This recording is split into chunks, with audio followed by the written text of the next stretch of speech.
All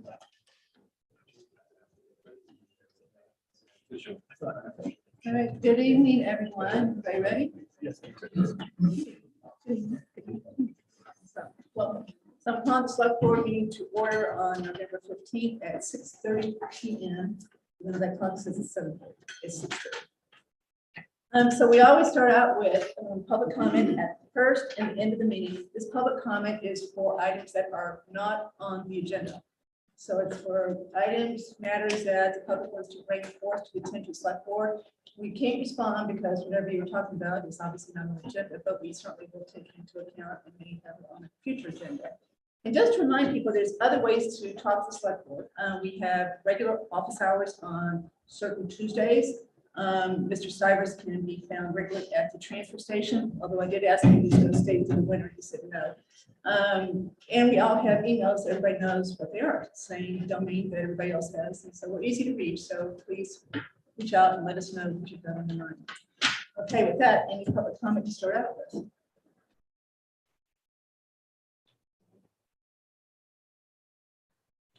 All right.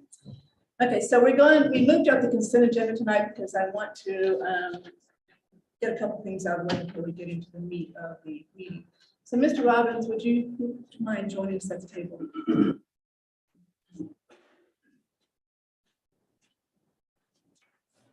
Okay, so we've got items A through G. So anyone want to hold A? C? D? Yes. So we're going to hold D. E? F has been tabled, so we're not going to vote on F tonight. And then G. I've got a comment about G. Yeah, so hold G? Yes. Yes. Okay, so I make a motion to approve consent agenda items A, B, C, E. All in favor? Okay. So, Mr. Roberts, you have resigned from EDC. Pardon me? Yes, You have been involved in EDC since day one, if my memory serves me correct. I know you well. I've known you for 32 years. My family, and we know your family. I always wish you well. I thank you so much for what you do for this town, what I hope you continue to do for this town. I've been told through the grapevine that you may rethink your decision to resign from Rotary, which is how I know you so well. Our little scrappy Rotary club would not be the same without you, for sure. You always have a smile on your face. You always are positive about everything you work on. You never stop. You truly love this town. You are the perfect example of what we need in volunteers. And all I can say is I just can't believe so much time has gone past. 32 years is a long time. So you know what I think about you. So I wish you well, and I hope I see you as much as I do. Thank you. You. Can I make a comment? Of course you can. Well, it's a privilege being here, and thank you so much for your comments. I have to admit, when you called me the other night and said, Chris, can you come to our meeting? There was no, well, this is what we want to do. It was just, come to this board meeting with 5 of you. And I actually was in the middle of a spy movie on TV, and I was very tense. And you called up, and I hung up, and I said, sure. I figured another committee meeting. And then I talked to my wife. I gotta go in front of the board. Honey, did we pay our taxes? And this is nicer than that. Well, I'm sorry that you assumed that it was going to be something as nefarious as that. So I want to thank you very much, because it's been an honor and a privilege to help this town grow and prosper. And I can't go forward without thanking my wife, who saw me leaving the house for endless hours of committee work, as you all are witness to. But the board members over the years, since we actually had an economic development team, and then it became the EDC appointed by the board. So all the support from the different board members, without your leadership, without your support, we couldn't go forward. And then the endless hours that all the committee members who have served on the EDC have been just enormous. And then we had people like Marika Munship and our grant writer, Claire Reynolds, and others who made all the difference. But the other committees who worked with us, because we can't do economic development without everybody participating. And so I can't thank you enough. It's been a wonderful experience. You have each made a difference along with other residents of this town, and it'll be fun to watch you go forward. I'm sure someone. Anybody else? Lisa? Hi, Chris. Thank you for coming tonight. Thank you for everything you've done over the many, many years. I've had the pleasure of serving with you for quite a few, and this town has been well served, and I've learned a lot from you. And, you know, I think the town is in a better place because of a lot of the customer service driven discussions that we have had. And we've seen a lot of those great things take place, recognition for the employees, for the volunteers. And I know you felt very strongly about that. And I thank you for that. And so many other things that I've had the pleasure of learning from you and serving with you. So the town will feel a great loss for this, Chris. I certainly wish you well. And I thank you. Anybody else? Yeah. Go ahead. Chris, I thank you for all the conversations we've had over the years. I appreciate every single one of them, and your passion is what I think I'll miss the most. But I certainly hope the conversations won't stop and that you'll keep us apprised on what we're doing right and wrong and everywhere in between. So thanks for all your service for the town. I didn't realize that you served for 32 years. So that's amazing, and congratulations. Thank you. Chris, I certainly respect your service to your country and to your town. And as you know, a lot of important things happen based on committee work in Southborough, and huge push from volunteers of all types who have been leading that pack. And so again, we need more folks like you in terms of being able to get in there and do your part as a citizen and contribute to town government. So we appreciate your contributions over that long period of time. Thank you. Thank you. And Chris, I've always admired you for every meeting where you speak up at. In your remarks, you always say something very positive. And I really admire that. Thank you very No one much. can Tell Terry that the tax bill is paid.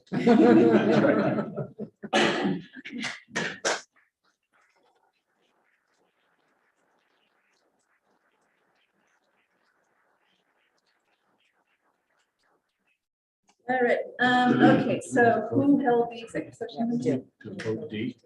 Okay, make a motion to approve the resignation of Mr. Robbins. Second. Okay, all in favor? Say no, but- Okay, who held the ES meeting? Go ahead, Chelsea. I think we need to talk about these in executive. Both? Oh, I think for me, the 7th, I'm okay with that. That's what I'm not okay with. Okay. So. All right, okay, so we'll table those. All right, moving on. Okay, so this is picking up where we left off at the last And meeting. I'm going to recuse Sorry. myself. Ms. Malinowski's husband is a fireman in and out of town, so she's recusing herself from this discussion.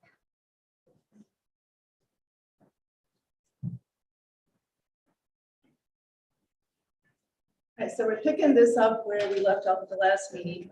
Is everyone also left? Here. And so Mr. Stivers asked us to basically sleep on our decision on whether we are going to approve the $300,000 that the ARPA committee recommended be used to pay hazard/premium pay to firefighters and policemen.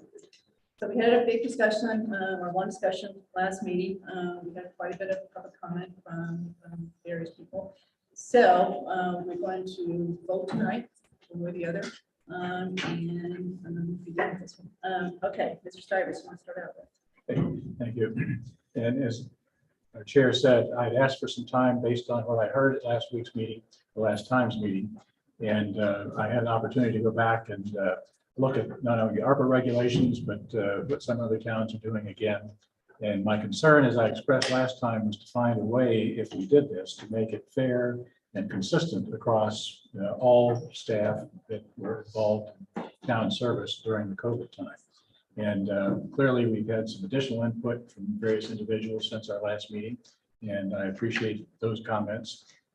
I continue to believe that as I've thought about ways to do this, I can fairly easily identify people, functions who reasonably would feel that it has not been done fairly. And so that to me is a major concern, and I've not been able to figure that out. So I guess at this point, I'm inclined not to approve this expenditure and support the motion that we had last time. So understand again, I appreciate service of all town employees. It was a difficult time for everyone, including public safety and places like DPW, Board of Health, schools, et cetera. A lot of hardship there, and people stepped up and did a remarkable job.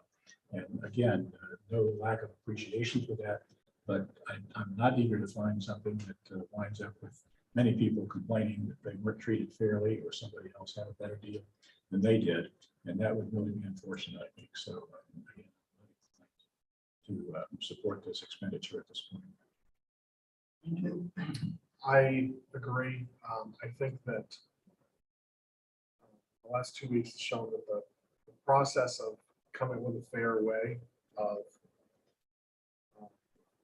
allocating this money and determining who would be eligible would probably become more complicated than we had discussed at the first meeting. And so I think you said it very well, Sam, that we value and appreciate the efforts that all town employees, and in particular public safety employees, made, particularly during those first, most stressful weeks or months of the pandemic and the spring of 2020. It just becomes really difficult to think about how you draw lines of the periods afterwards and who becomes eligible. So for that reason, I'm also not supportive of the expenditure. So during this last 2 weeks, I've kind of changed my position on this a little bit. I went back and looked. I thought about what you said, Sam, and trying to find an equitable way. I pulled payroll records for that time. I looked at from, in trying to find an equitable way, I looked at from March of 20 to December of 20, because COVID vaccines came out in February. So that gave an extra layer of protection, I felt, to most people, people that were working from home and whatnot were able to come back. So I kind of looked through that time period and I got the numbers. I had actually, one of my concerns at our last meeting was just police and fire. I had a concern with that. How do we find which groups? So I kind of did an overall look at who had day-to-day contact specifically. I came up with, obviously, police, fire. I left off communications because through COVID, the buildings were closed. I came up with DPW, through the transfer station, through the office. People were still coming in, getting stickers, doing the business that they needed to do. I came up with the public health nurse was another one. I had put Lori Lavoli in the mix because she was still doing inspections. She's over the $90,000 base threshold, but you could make a case as the state requires. I looked at as well, let me see, police, fire, DPW facilities. Again, they continue to do business. I left in the business administrator for the fire department and the police because they still have the day-to-day contact with the officers, and they had potential exposure as well. So in doing this, I came up with a list of roughly 53 people, and 5 call firefighters. That's an estimated number. I thought the 5,000, and I've had a lot of conversations with a lot of people about this. I've got a ton of phone calls, people for, people against, people saying that money should go to offset the tax base. So I looked at trying to find a happy median based on these employees. So I don't know, obviously the board doesn't have the list that I came up with. And I agree, no matter what the number is, Sam, people are not gonna be happy. I completely get that. But I looked at the time period when there were no vaccines and people had face-to-face exposure. Yeah. So I came up with the number roughly of, I thought $2,000 for full-time, and for the call, I came up with $1,000. So it comes out to roughly $111,000.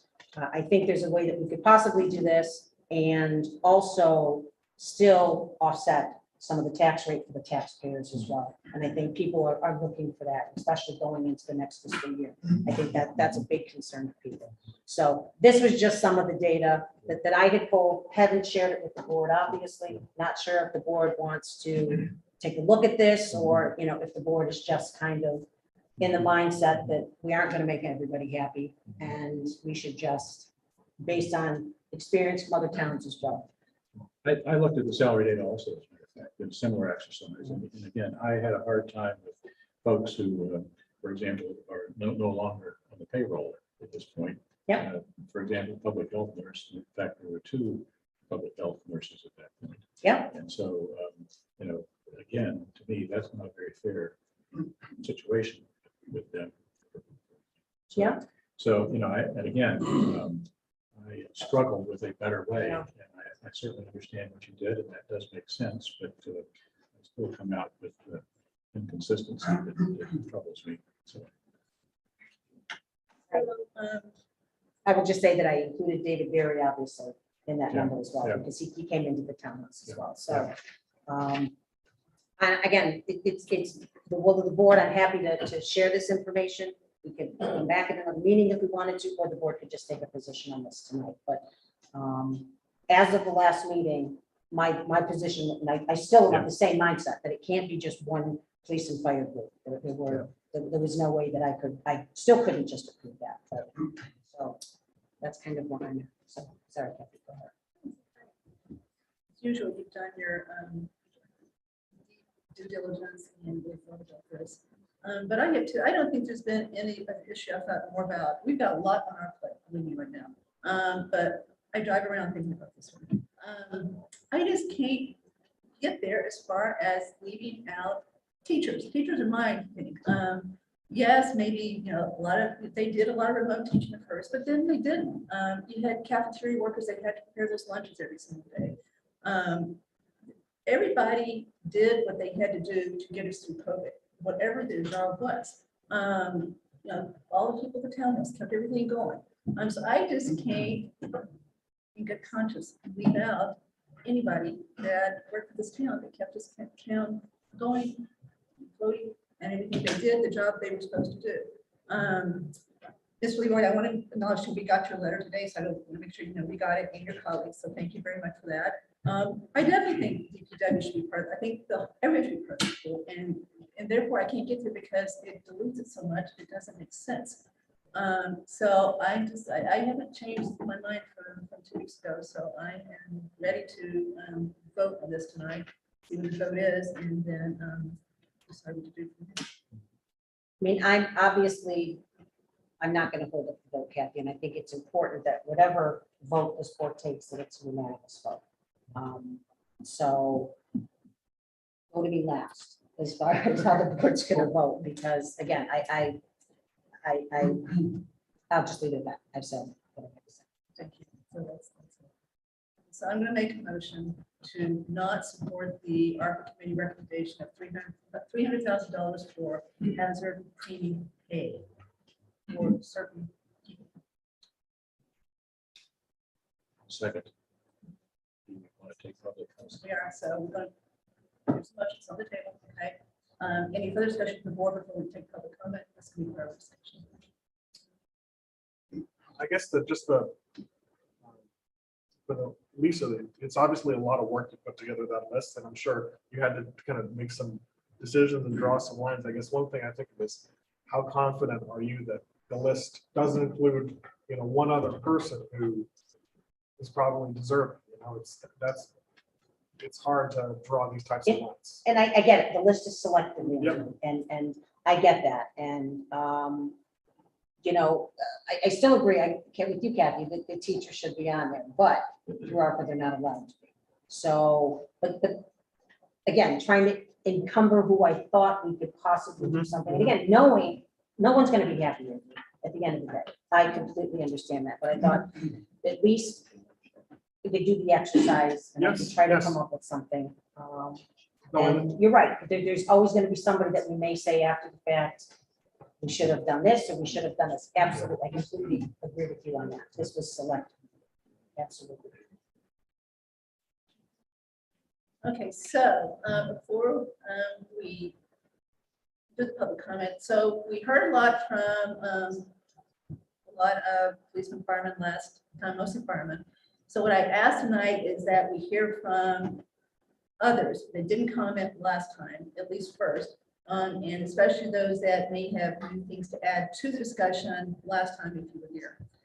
Okay, all right, those hands are still up. Okay, so coming up. Thank you. I'm wondering, can I have an opportunity, I want to briefly speak as a resident. Say who you are. Oh, sorry, Heath Wittes, 32 Bigelow Road. So I want to briefly speak as a resident because there's actually two different things I want to talk about here. And then briefly speak as the union vice president, Okay. if that's possible. That's fine. And I will make it brief. And we're supposed to keep these to 3 minutes or less. And that's, All right, and I prepped for that. okay. So we should be good.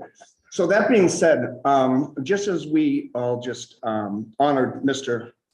Robbins for, his work that he's done in town on committees and in boards or whatever else he's been on, I just know him as a man about town. That was a really nice thing for you to do. That was really nice to watch. That being said, you have to look at the ARPA. Now I'm speaking as a resident, so we know. Look at the ARPA committee. Look at the ARPA committee and look at the work they put in to coming up with their suggestions, coming up with their numbers, coming back with their order of importance. That being said, it's got that little button, you can shut that right off. So that being said, on that, what I would have a hard time with, so I'm an elected member of a board in town, so I didn't, so I volunteered in a way, but these committee members really volunteer. And I, know members of that board, and I'm sure that's no secret, but I know members of that board, and I remember, them taking homework home. I really do very little homework, there's a couple hours of preparation, and there was homework week after week after week after week. And then here my issue with it as a resident is here we sit that now I can see and I completely and can even almost support dissecting that a little bit as a select board and say, maybe this is too high, maybe this is maybe what, or wherever you need to put it. But to scrap what they have said and they took, such an amount of time to come up with, to me, if I was on a committee, I personally would just be insulted is all I'm saying. I'm just saying me personally. And I think in coming up with, where we're going with this or not going with this, I think you have to take that into consideration because to go against that would make me say, well, I'm not going to volunteer for what? If it's just going to go to you folks and you're just going to go poof, well, I don't think that sends the right message. Doesn't send the right message to me. I just want to share that with you. Again, I would respect if you were to, to make moves as you have, Lisa, that's okay. But to go poof to it to me is, that makes my brain go poof. So there you go. So there's my 3 minutes as a resident. Thank you very much. I appreciate that. So, Okay, before you go on yeah. to your role as the. Sure. person. So we have thought long and hard about not going with recommendations. So far, we have picked them off one at a time and we have agreed with all of them. This is the first one that we may end up disagreeing with. Mhm. So just so you know, it wasn't, we just gave a short script. You can see we have not given a short script. Mhm. We have spent a lot of time researching this and thinking about this. Every single person in this committee has pulled their own data as far as looking at stuff. Mhm. So we have not given this recommendation short script. I just want you to know that. We have also great respect for what the ARPA committee did. in the work they did. We know what they did. They did yeoman's work, and we absolutely believe that the starting point is with the recommendation, and then we need to have a really good reason not to go with it. So just to be clear. Okay. All right, go ahead. Put your Thank hand you. up. Okay, so as the police officers union vice president, I guess I would want to just keep it simple because I can definitely ramble. So I hear a lot of talk about the teachers being included.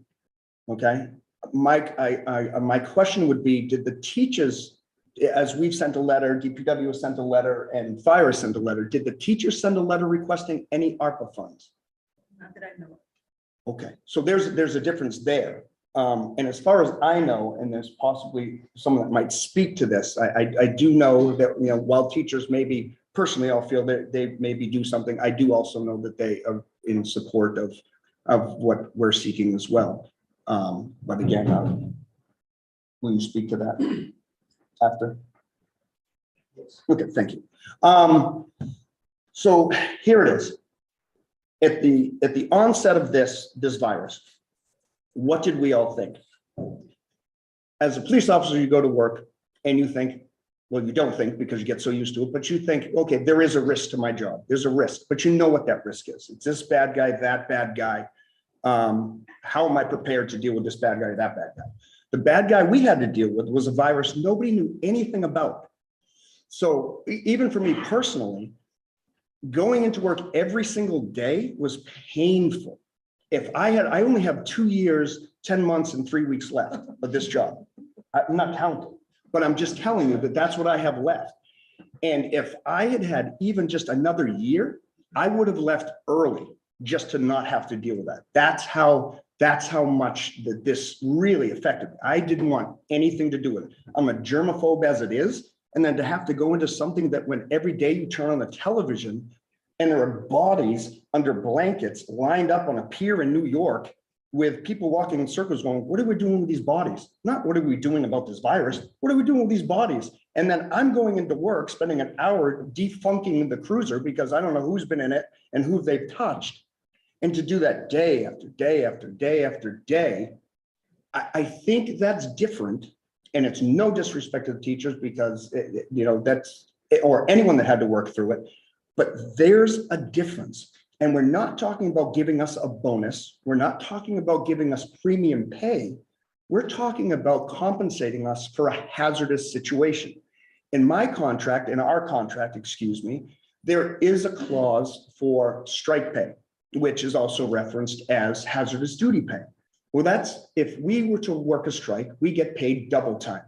So double time. So what that would equate to over a year's time is about 2 weeks worth of if we were talking about the figure here of the initial 5,000, that's 2 weeks of hazardous duty pay.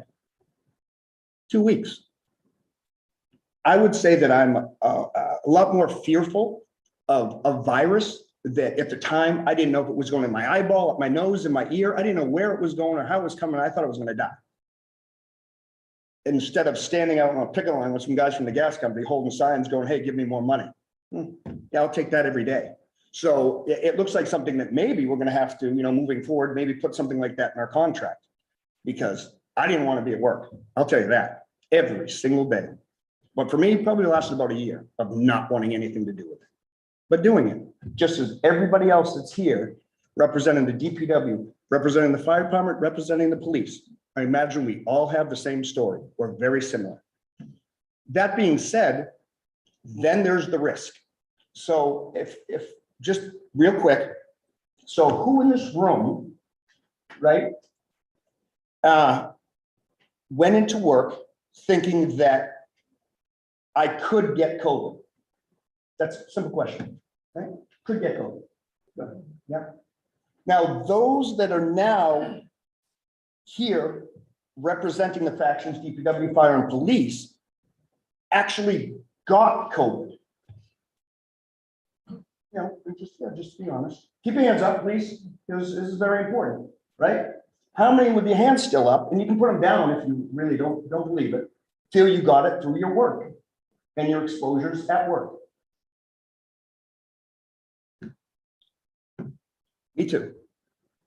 but yet we all still came in. We all still did what we had to do. And all we're saying is that any kind of thing to say, we appreciate that you went above and beyond the risk of logging into your computer at home, whether it be teaching, whether it be communicating with the board, whatever the job might have been. Thank you for going out there, knowing that maybe when you go out there, that could be your last day. Knowing that. And like I said, that fear for me was tenfold over the fear of me going to work and thinking I'm going to get hurt by somebody. Okay, thank you.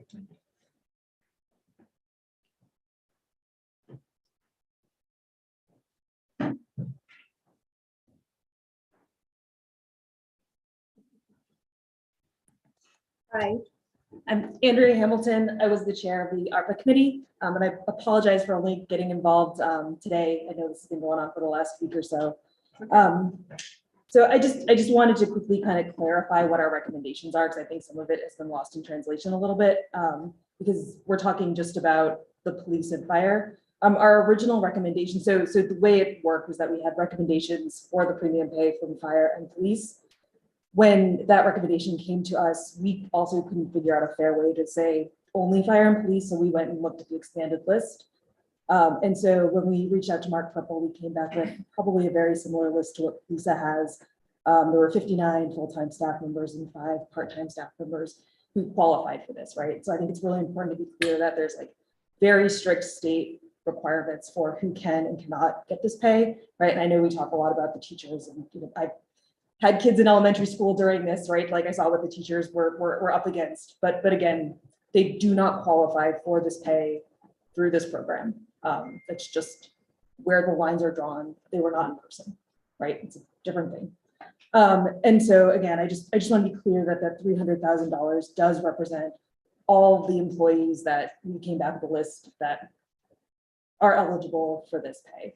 So I just think that's a really important point, because I know we're saying it's hard to kind of find those lines. Like there is a list. It's pretty discreet.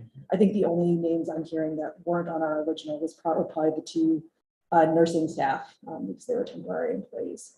So if there were any other questions around sort of how we came up with our recommendations, I'd be happy to help kind of provide clarity to that. I just wanted to make sure that that was clear, because again, I think in how we presented it, it seems to have been a little bit lost kind of what the final recommendation was. So we appreciate you coming tonight. Any questions for any of the questions here? Yeah, I have a question, and I did sit in on most of your meetings, and I heard a lot of that discussion. I don't recall, what did you talk about in terms of folks who are no longer working with the town, but were during that time period, or people who today are here, but were not during that particular time period? Which time period did you that list? Yes, I believe we looked exclusively at the spring. And so I think that should be, it should only be people who were there in the spring of 2020. I need to go back and get the exact dates from the list that Mark pulled for Like us. 3 months, 6 months, or whatever? Yeah, during the real height of the pandemic. That was our consideration. And for those who are no longer working with the town? I think you wouldn't get it, right? Like in the Yeah. same way that anyone else who's, you're up for a bonus at work, but you're not there anymore, you don't get the bonus. That was my Just- recollection. I just want to make sure. Yep, That's what yeah, you- and I mean, that's a pity, but it's what it is. Yeah. And that's the same basis I used on my list as well, is if they were still employed with the town Yeah. today. Yeah. Well, just, it would have been helpful if we could have had your list. I think we all did a lot of legwork trying to come up with the list. It might have been helpful if we could have seen it. Again, you didn't know, we didn't ask, so that's not on you in any way. That falls on us, but, okay, it's just more a comment, Kathy, than a question. I wish we could have had the list. Andrew? I don't have any other questions.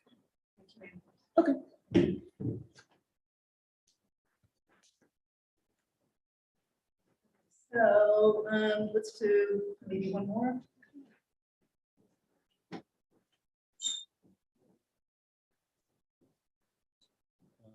Good evening again. Neil Espesi, work for the fire department. So I speak on behalf of a whole group of people, not just the fire department or myself. So when we were here 2 weeks ago, and it's been reiterated, is how can this be fair and equitable? And you mentioned just a couple of specific departments. So we took it upon ourselves to reach out to our fellow companions in the different departments that might be considered. Board of Health, Health Department, talk to them. They fully support us. They don't believe that they had as much extreme risk during the phase because they were able to stay out because there was no testing at that point. So they support us. And some of them even believe that, you know, they weren't here at the height, so they feel that they shouldn't be entitled to it. One of them actually worked in hospitals at the time, so she completely understands what we went through. We've reached out to the teachers. They wouldn't be able to officially say something based on having to have a meeting, but verbally, the president does support the fire getting. We talked to the Council on Aging, the leadership at the senior center. Obviously, they had positions. They adamantly and fully support us getting it and would not be offended whatsoever. And they actually said that they would talk if we wanted them here tonight, but we felt that we could just speak on behalf. Who else have we talked to? Obviously, facilities is included on this list for the proposal. The building department, it's already been rated. When we talked to the building department, they felt that they, you know, they supported us as well, but they felt they were eligible and they made a good statement and had all their data and they had supported and they had submitted some recommendations as well. So we support them if that's included, as well as Mr. Ascio did on some information. So, and then some of the other departments, obviously we didn't include town hall just for the fact that these were the departments we felt that you had advised us that could be the ones that would be more apt to be a little jaded because they would potentially be in the same category of doing as high a work as we may have been. So we just wanted to address that, you know, having that we did our homework as well. So there would be no issues. And as the chair of the ARPA committee said, that the teachers wouldn't be eligible as it is anyway. So that's what I got for you. Thank you. Okay, so we've got a, Another hand up. can you keep your comments to 3 minutes? Yes, ma'am, I will. Steve Warner, 208 Clover Road, you guys all know me. I guess I would say, I've been listening back and forth. When I hear hazardous duty pay, and for that period of time that you're mentioning, is Heath just mentioned, nobody knew what they were dealing with. Nobody know how they're gonna get it, where it was coming from, all these other things. Yet, they went out there day to day. Nobody, when somebody calls 911, they're expecting fire or police at their door to take care of them. When I was in the service after Vietnam, we got hazardous duty pay because we were in an area that we could have or couldn't have got shot at. Hazardous duty pay for these ladies and gentlemen that when they went out on the streets and into homes and wherever they had to go, and an accident on Route 9 or the Mass Pike or whatever, they were going in a hazardous situation. And that's what I think these funds should be paying them for. Hazardous duty pay. So I'll leave it at that. Okay, so we've got a motion. It's been made to not approve the $300,000 that the ARPA committee recommended. It's been seconded. It's been discussed. Any more discussion before we vote?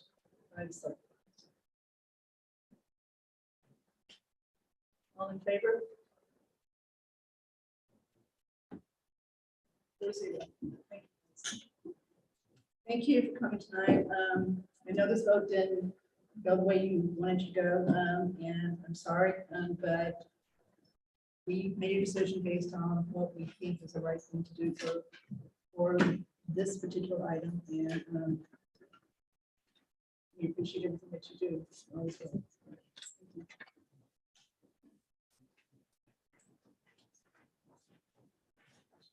Good. Yes. Yeah.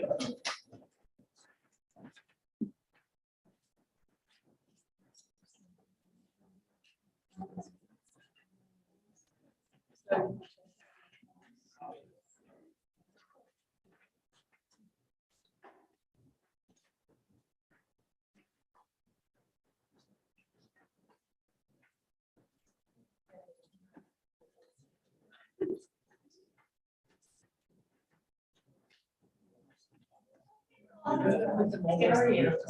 know.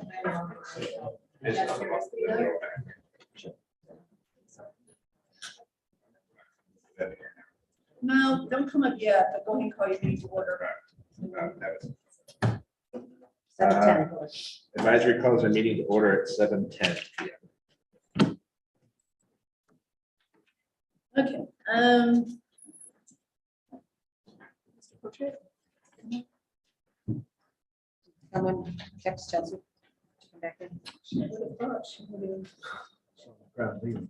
Yeah. have- So we're gonna wait for her to show up. Here she is, here she comes. Just in time.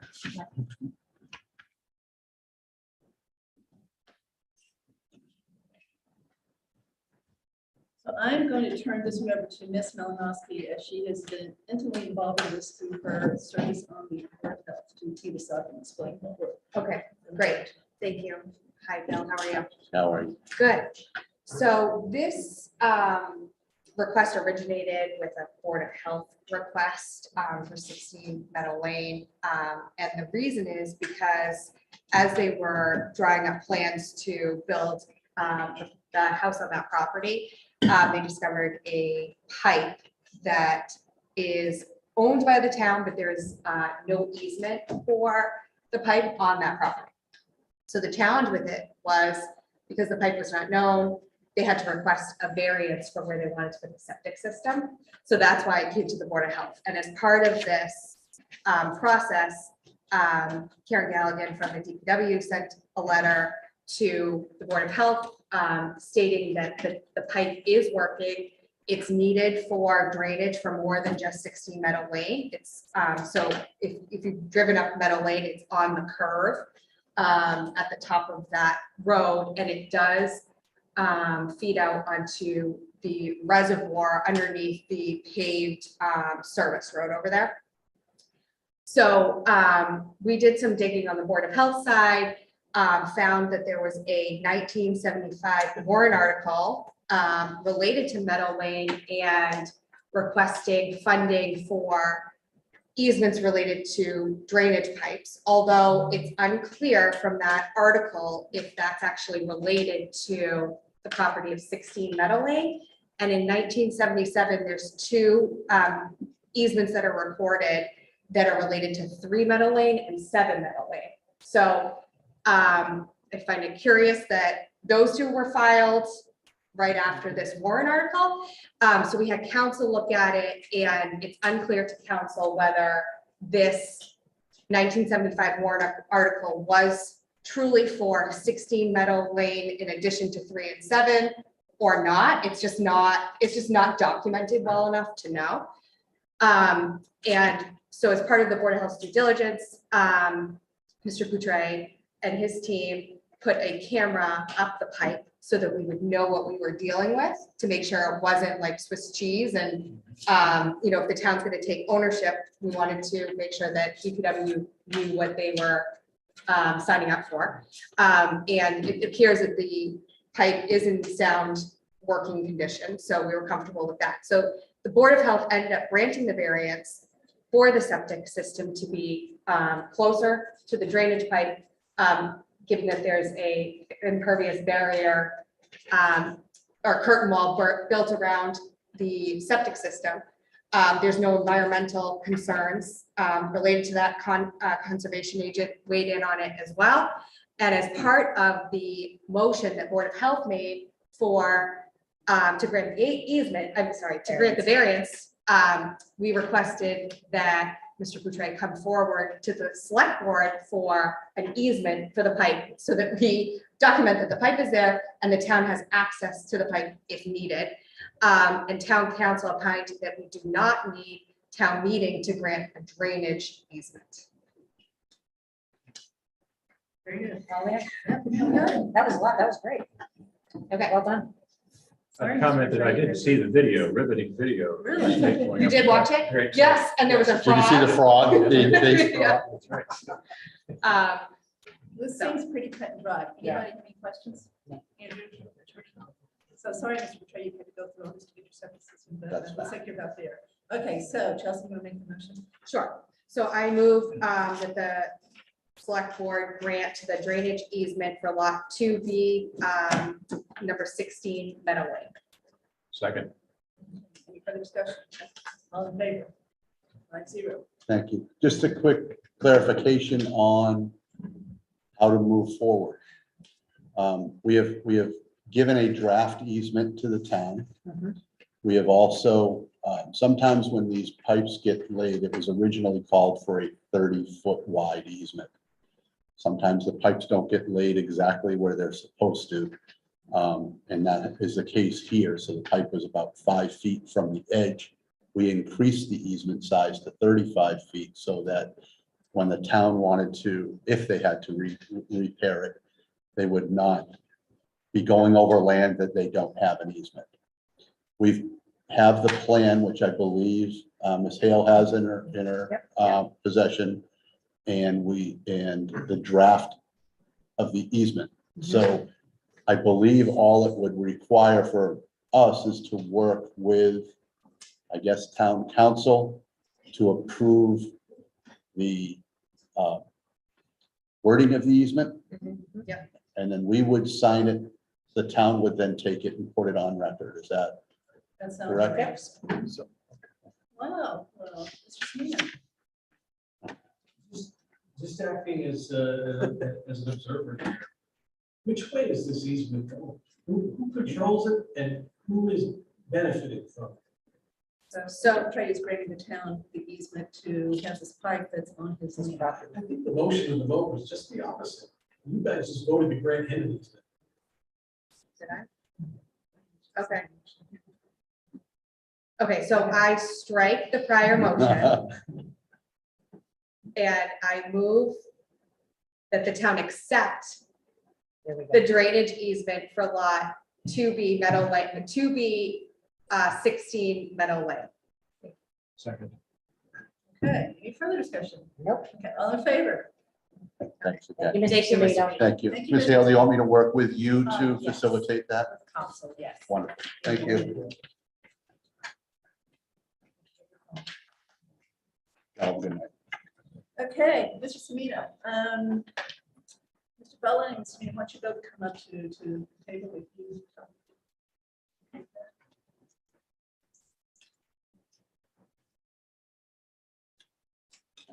Welcome to you both.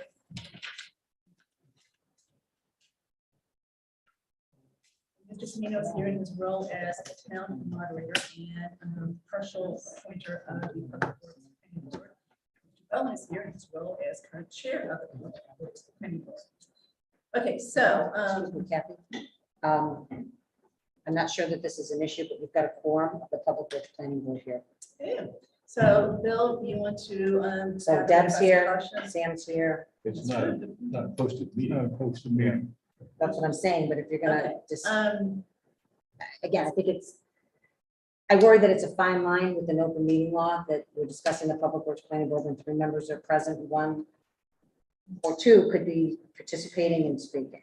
That's my Okay, concern. so I'm going to ask Mr. Murray, would you mind leaving the meeting so we can have discussion? Because if you don't, we're probably going to have waste our time.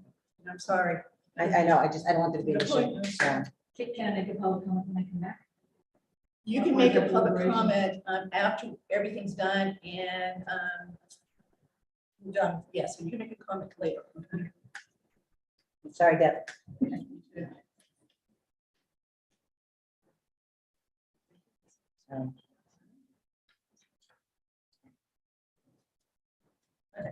So Mr. Semino called me and asked if he could come tonight to talk about the Public Works Planning Board. So just to remind everyone, the Public Works Planning Board is like no other animal we have in this town. It is partially appointed by Mr. Semino as moderator. He appoints 3 members, and Public and Planning Board appoints 2 members. Mr. Cyrus is one of those 2 members that the planning board has appointed. Mr. Meyer is the second one. So let's just go back and make sure we all understand what this thing is. In 1991, when the decision was made to basically merge various departments, so we ended up with the DPW that we have today. It was done through a special act, it wasn't law, it was filed in Massachusetts. Part of that special act, section 5, says the following: there is hereby appointed in the town of Southborough a public works planning board to advise the board of selectmen in matters of planning, managing, and financing of said town. That's what it says. The rest of it talks about who's on the committee. So literally one sentence that describes this hybrid entity. So we don't have a whole lot to go on as far as there's no charge that goes into detail as far as what's supposed to do. This is all we have. So roll forward to today. There's been quite a bit of controversy about this group. It hasn't met very regularly in the last few years. A couple members would like to see it meet more regularly and do more. I believe, Ms. Bell, I'll let you speak, so I will speak for you, but I do believe part of Mr. Bell's position is how to do it, it's select board ask for advice. I believe his belief is that we need to proactively seek advice from this group for them to then meet and provide that advice. It doesn't really say that. I mean, again, it says they're there to give us advice. It doesn't say we're supposed to ask for advice. It doesn't say what advice you're supposed to give. So this really doesn't provide a whole lot of framework as far as what to do here. But we've spent an awful lot of time talking about this group. So I just want tonight to see if we can come to some resolution that seems to be palatable going forward so that we don't spend more time on this, right? So that's the vote. And believe me, I don't know what the answer is. I'm hoping somebody here has answers. I don't know what it is. This thing is so weird. Since then, we've also added a very strong capital committee that's now a permanent standing committee, whose charge is to basically take the input from the various departments as far as working up the capital, put together the plan and present it to the assembly, right? So that, takes care of some of what the PWPD might do, but certainly not all of it. There's a lot of things that PWPD could do if we wanted to do it, we chose to do it. Again, they don't have to wait for us to ask. They can provide unsolicited advice, right? I will say this, I think one of Mr. Boland's comments about the way this committee has been treated in the past is similar to one that I experienced on the Oak Capital Committee, which is we did our work and subboard work. Sorry, none of these people, none of you guys, but you do work and you don't want to be ignored, right? You want to meet something, you want to counter, but what am I doing this for? I've got better things to do with my time. So I think that might be part of it too. So I want Mr. Bellin to speak and Mr. Semino to speak, and then I want to hopefully come up with maybe a plan to go forward so that we really don't deal with this in the future, maybe. Okay, so Bill, you want to start? Well, I don't know if you want to start with Mr. Semino, because it was he that requested the agenda. I can do that.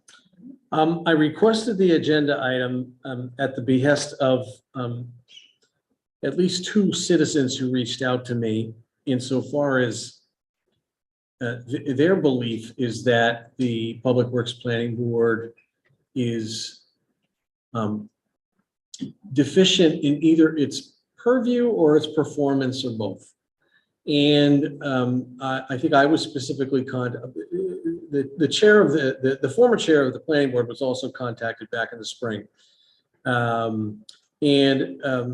Mr. Boland is my appointment. Mr. Boland happens to be chair, but I appoint 3 members. I don't appoint the chair, but as it happens, one of my appointees is the chair. I would only disagree with one thing. I think you summarized that very well, Ms. Cook. The Public Works Planning Board, as you said, under the special act, exists to advise the Board of Selectmen. No, it doesn't say what advice, how often. It doesn't specify much of anything in there. However, I presume that means it is your purview as a board to determine whether you want or need or are getting the right kind and the right amount of advice.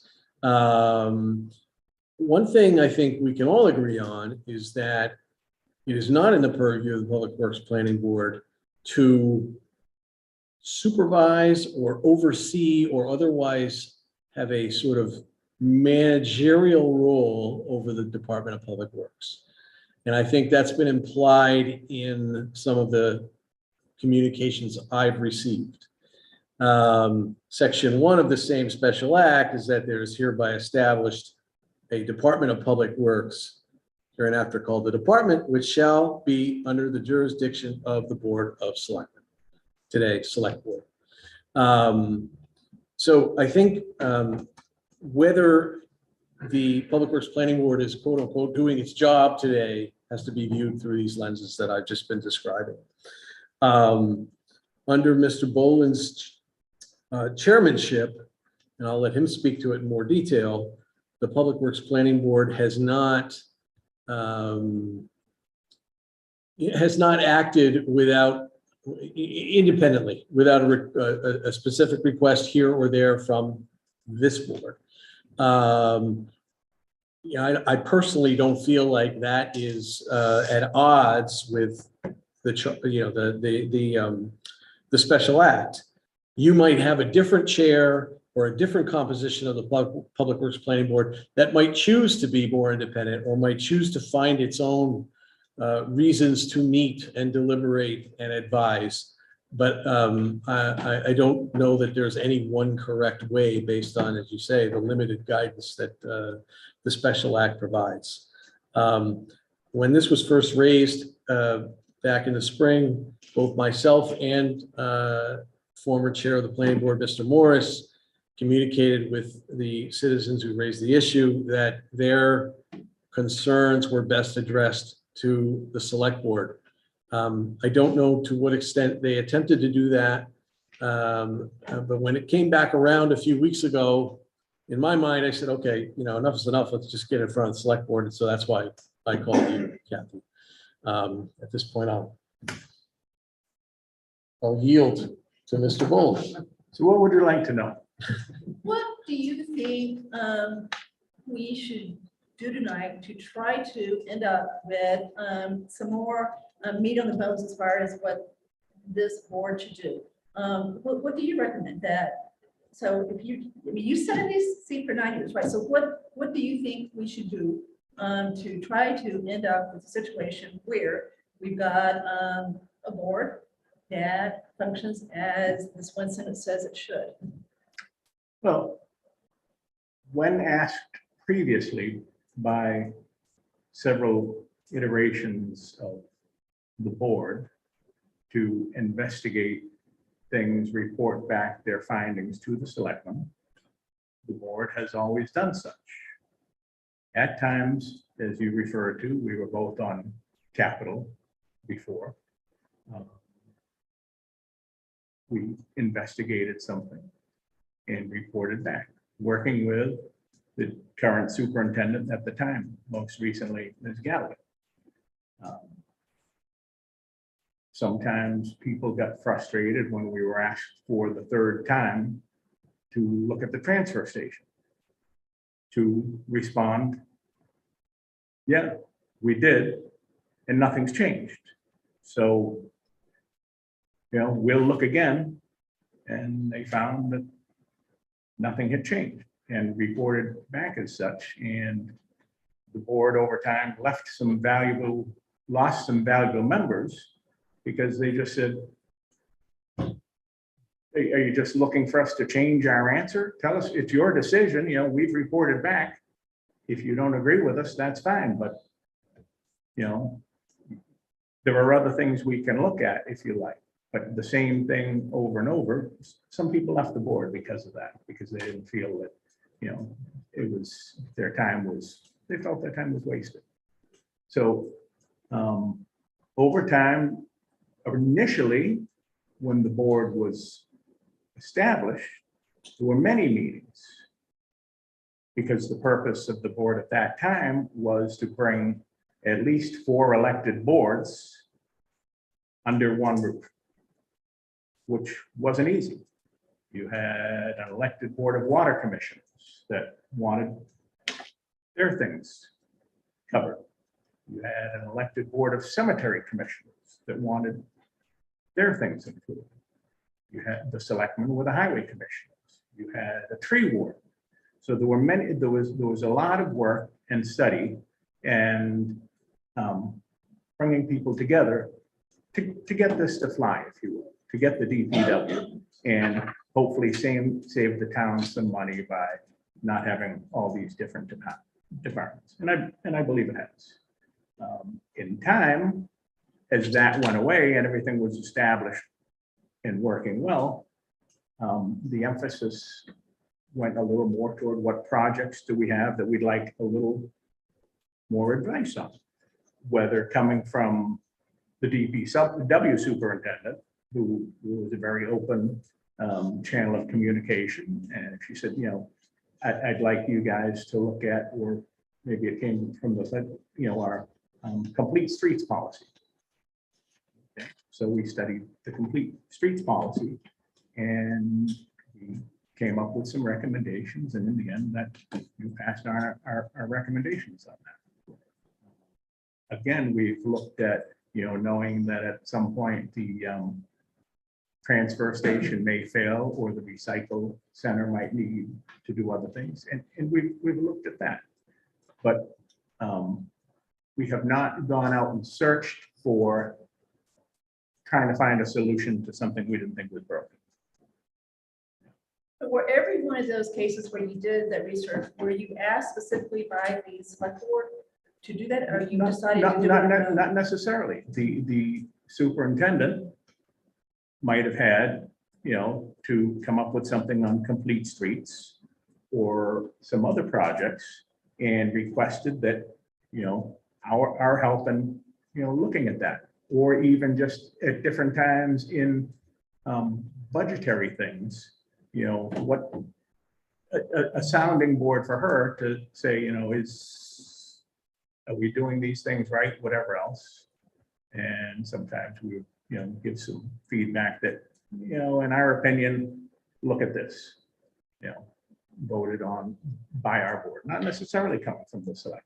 But again, we worked very closely with her and had a very good relationship. And we had a lot of confidence in her because, I mean, it was just obvious that we felt for the most part, she was, you know, one of the most effective department heads that we had in town. She consistently came in with budgets that, you know, sometimes we felt, you know, maybe you're cheating yourself on these things, but it's your department and you work with the selectmen. So we've looked at things like that.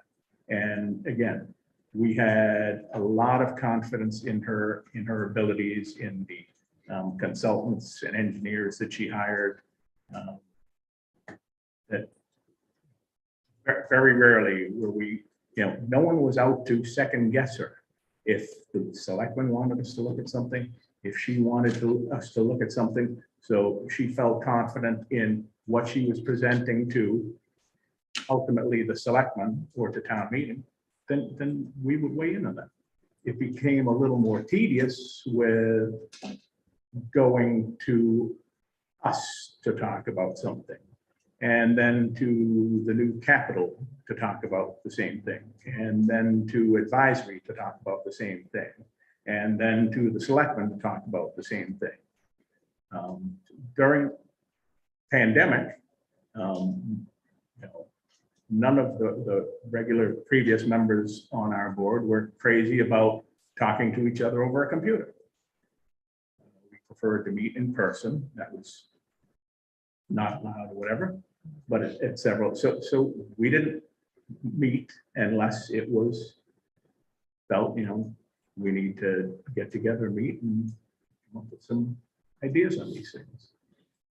There was a proposal at one point to get more, for the board to get more involved and look at some other things, even though they weren't being requested or whatever else.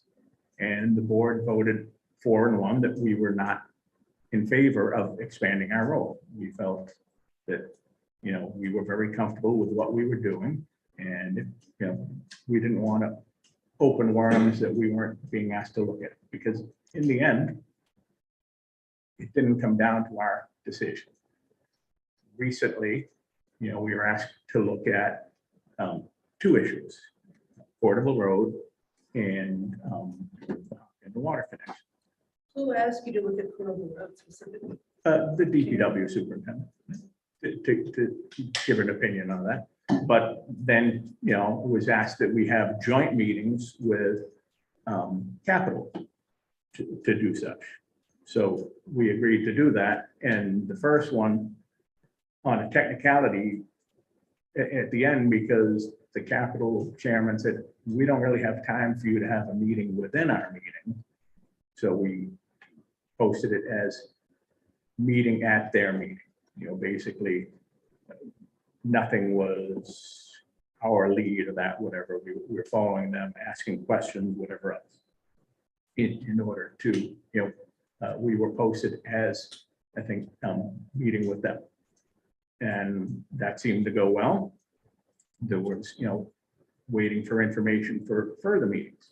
Well, in the meantime,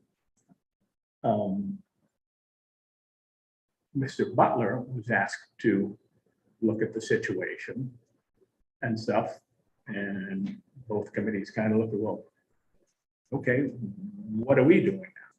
You know, we don't know. We didn't even know that Mr. Butler was making a presentation to your board until I happened to be, you know, catching up on emails and looking at stuff that night of the meeting. So, geez, you know, they want us to look at this, but we weren't even notified that this was going to happen in a meeting. So where are we going from here? Then in a recent conversation with you, Ms. Cook, you know, we said, well, it was decided Capital wasn't going to be involved anymore because it might not be a capital item. Didn't necessarily make sense to me, because if it became a capital item, then they were going to have to rehash the whole thing again. But, okay, so I reached out looking for, or I think even before that, I reached out and said, okay, there's some information on Complete Streets coming in. Like to see if we can meet on a date that was going to be a meeting of Capital. And several people responded. Ivers was one, and several did not. In the meantime, So you reached out to your 5-member board and yes, only Mr. Cybers responded? no, because he's in front of me, and I know Mr. Stivers responded, and I can say he responded. The others that responded, I'm not sure, but not everyone responded. So we waited on that. Then in the meantime, I jumped the gun a little. You said, well, Capital's not going to be involved anymore, but we would like you to continue on and look at it. However, the Board of Selectmen is going to be looking at this too. So the thought process was, well, then what are we doing? Because let's go back to, oh, we decided this in early Capital Committee, and oh no, we're not gonna do that with us. So there's not much of an appetite from some of the longer term members of the board to do something, only to be told, yeah, well, we've decided we're not going to do that before we even got a report from you. So, Bill, based on all this, Yeah. do you believe that the PWPB should exist? I think that's still to be determined. Right now it is, and we're moving into a transition for the head of the DPW. So, I mean, at one time I said, this board should have had a sunset clause. You know, once everything was known to be established and the DPW was working fine, why have a second guest board, which for a lot of people, that's what this board has become. But I do believe when the selectmen need something studied and they're not going to do it themselves or appoint another committee, because we seem to have a committee to decide if we should have a meeting. We've always been more than willing to meet. We were going to meet on Complete Streets. Then with the decision of the DPW superintendent to resign, that was put off because we're gonna need more information and bring the other person on board. So we're fully ready to meet on that when the time comes. But as it, you know, and in response to an earlier email, we're not gonna be the tree wardens. We're not gonna do tree hearings. There are statutory committees or boards with that responsibility. We agree. You know, and so, and I can say that without meeting because it was a vote of the board. They didn't want to take on any additional responsibility. So if the Board of Selectmen feel that this is still a valuable board and we can continue, then absolutely, I believe it should still be there. But again, everyone understanding, we're not an oversight board.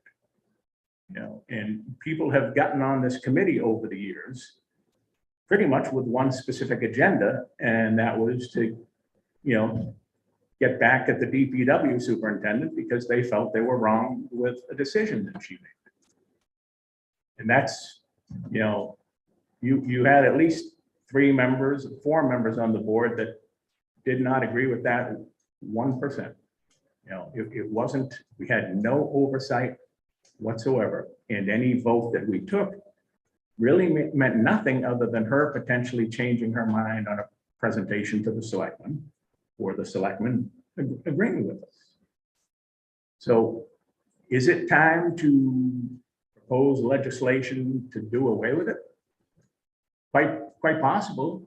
I mean, you know, we have some boards for, you know, youth and family services and other things, but we don't have probably more important boards that some other towns have, like a public safety oversight committee. And I would say that might be more important in some kind of oversight, but I don't believe in those either. You know, I believe, and I know some of my fellow board members over the years believe that people should be allowed to do their jobs. You know, they get paid very well. They have, you know, excellent employees. Let them do their job. And if there's something that needs to be done, and again, I think we've contributed quite a bit over the years, even before I was on the board. But, you know, if somebody's upset that a tree was cut down in their neighborhood that shouldn't have been cut down, I mean, this town goes crazy for trees. That became, all of a sudden, that became a big issue and something that people wanted to blame on us, that we're not telling her she can't cut down trees. Yet, I don't want to get into the trees Yeah. tonight. We think we've done better than people. well, So, let's.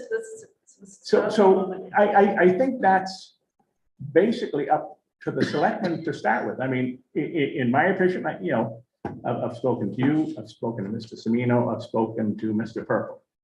And as far as Hopkinton, you know, one of our issues right now, it seems like at this point, the selectmen tend to agree that this would be a good thing to do.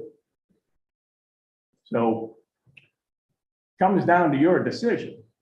So if you've already agreed to that, and what really needs to be done now is the legalese of figuring out that contract. If you want us to help you with that, maybe you should direct us to just look at, you know, helping come up with certain things that we should be looking for in that. But again, it's executive session stuff that I think you folks have already looked at. Hearings for Portable Road is now postponed. We'll do what you feel is within our purview. And as I say, you know, we've done a lot that, you know, maybe you haven't been aware, working with Ms. Galligan to help her figure out how she wants to go forward with some of these. I mean, we've been a sounding board. We have not been a second guessing board. And, you know, there are some people that want us to be that. And, you know, I think you'd have to The sounding replace a boards- bunch of them. Sounding board's not in that sentence either, though, just. What's that? You can always modify you can get rid of it, you can try to get rid of it, you can also modify too, but that sounding board job is not in the sentence either. It simply says to advise select boards. That's what it says. Okay, so, anybody want to start as far as trying to help figure out this model, so that after tonight, we can go forward and understand how PWPG is going to function, hopefully. I probably have the briefest. Go ahead. comments. So I think there's a tremendous value in the Public Works Planning Board. I think we probably underutilized them over time. I would like them to continue, and I still think there's value in them looking at Hopkinton, and maybe not till we get a little further in negotiation maybe, but I think there's a lot of work that's gonna be done, and we're not even sure what's gonna be required, what roads are gonna be torn up, and I think there's a tremendous value in the Public Planning Board being involved in that. So for that specific project, so that's Okay, my, so specifically what you're saying is we want them to continue, okay? And we agree that what we've got to do going forward is to overtly solicit their advice on specific projects. I'm not trying to put words in your mouth. I'm No, trying to end up with a, no, something in the record that this is what we're gonna do. So going forward, we will overtly ask the PWPB for the advice that we want on whatever project it is. Is that what you're saying? yes. And I think that in the past, I don't know that the board had a clear understanding that that was the intent, that we had to ask. So knowing now, as we're having this discussion, I think there's a tremendous value and that we should utilize them for a variety of projects. Then if you're sitting in their chairs, you wouldn't expect them to meet unless we've asked them to do Correct. something, right? They meet Correct. when we've asked them to do something and they come back with that advice. And obviously, if we ask for advice, we will certainly listen to the advice. Correct. Right, so. That's my okay. quick answer. Okay, right. So who wants to go next? I can Go ahead. So I think we're entering a period of transition here. So I think there's a great value in the historical knowledge from that board to help onboarding a new DPW superintendent and being able to give advice as that person gets up to speed. Give advice to that person? Yes. That's what this says. It says that we ask them for advice to us. So. But it sounds like that they have on their own that if a superintendent asks them, they're giving it. So I think. I actually think it's a good idea that they do that, but it just didn't say that here. Mhm. Okay? Well, and the rationale behind that is the DPW superintendent is reporting this information to the selectmen. It's not something that, it's going forward to you, whatever it is. Mhm. So to help her with that, in that roundabout way, we are advising the selectmen through, listening to her proposals and Yeah. helping her try and streamline whatever. There might not be a direct report to you on it, Sure. other than coming to a meeting to support her, which we've done over the years, and going to advisory, whatever else. And I think it may look different too. There's, a lot of projects that are ongoing that this person's gonna have to pick up that they don't necessarily own from the beginning, right? So the advice that is sought may look different than what you've seen over the last 10 years, right? So I do think for at least the way I would hope that we would continue over the next 6 months to a year is that would be a primary role of what the Public Works Planning Board would have. I completely appreciate you though doing work and not being heard or us not utilizing that. So I just think that if we're going to request Public Works Planning Board to look at something, that we're thoughtful in what that is, and that if there is another like capital, or if there is some capital component, that we just make sure that they're working together on that, or that we, are clear on the direction of one versus the other. So I'm not sure that I'm answering your question, but those are kind of my thoughts on, being able to utilize them and give the new TPW superintendent a resource outside of coming to whatever. I don't think that PWB is necessarily duplicative of capital in the capital arena.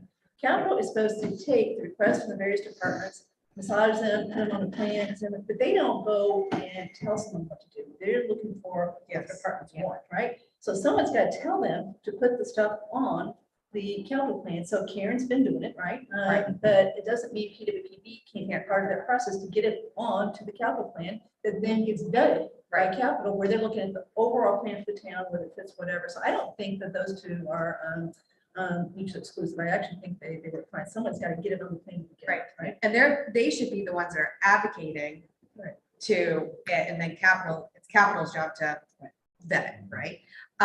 One other comment on the Hopkinton water. I don't know that I would go so far as saying that this board is committed to doing it yet. I think the last time that we had a conversation, at least my intent was that Public Works Planning Board will be providing a public forum so that, or public comment, we got a lot of great feedback from the public when we discussed it. And I think we just wanted to give as much opportunity to the public to be able to speak. And so I think from my perspective, I was hoping that you would be able to at least give that feedback back to us so that we understand where the questions are coming from, things that we hadn't thought of, and, you know, making it more transparent. Sure. And having Mr. Butler do his proposal at that meeting as well. I mean, John, I When- made that request. when you have 15. John look into something, you know, he's done stuff with DPW on water and other things, and he's very helpful in numbers and figuring that stuff out. But nobody really told us, That's not, what- right now, we're just, we asked you to please, so you were, this was a request that I made, because I got asked, we voted, and I made the request that you hold a public forum, ask Mr. Butler, so the public can ask more questions as far as that project goes.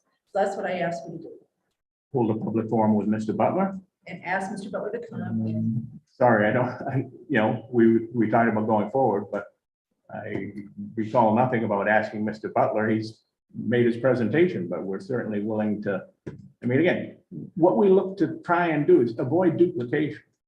Nobody wants to go to meeting after meeting after meeting to discuss the same thing. You know, if there's, and I think it should be considered, if we do initial meetings, whatever else, with public comment, whatever, and then we can present that. But that probably is just gonna be coming up at any other meeting on the same thing. And maybe those questions don't come up anymore because we presented it. But I mean, for some department heads to sit at, you know, meetings for 4 different boards and hear the same questions over and over again. You know, We get that. I value their time. Okay, I think we're making progress here, so let's keep going. Okay, so, I'm back, okay, Sam? I guess I continue to believe the Public Works Planning Board could and should play an important role going forward. And to Chelsea's point, maybe one of the things that we need to be more explicit for is to have sort of a standing request of the PWPD to act as a resource for the DPW superintendent. Explicitly, that's been de facto, I think, what's been going on. Superintendent had a question or had a problem that she wanted advice about, she would ask the PWPD and they would respond. So making that explicit seems to be helpful. But just to clarify a point, Mr. Bolden, are you saying that if the select board came to Public Works Planning Board with a question or a list of questions and said, please look into this, you're prepared to actually do that? It's what we've done in the past. Okay. And I mean, again, you know, our position is, should this request go right to the superintendent? You know, and make sure they're looking at it before we just. I mean, some of our people have varying experience in public works, in construction and everything else. So we provide, you know, a good knowledge base for some of these things. But I think some of the discussion should be maybe directly between the select board or the town administrator and the DPW superintendent. I mean, you know, I don't think we should be looking at anything that is a surprise to the DPW superintendent and they say, why didn't they ask me about this? I mean, I hate to say it, I'm not saying your book, this town is full of that. you know, people get blindsided by different things. And I'm not suggesting anything different there. I Right. think that in this case, you know, the superintendent has been deeply involved in Hopkins water project, for Sure. example. And to Ms. Cook's point, I think there may be some redundancy in terms of additional public meetings. On the other hand, I continue to get a lot of questions from the public about what's going on here and why are we doing this, et cetera. So I think that I'm personally prepared to accept a little redundancy to over communicate. We need to about this to hopefully bring people up to speed. This may come to town meeting at some point.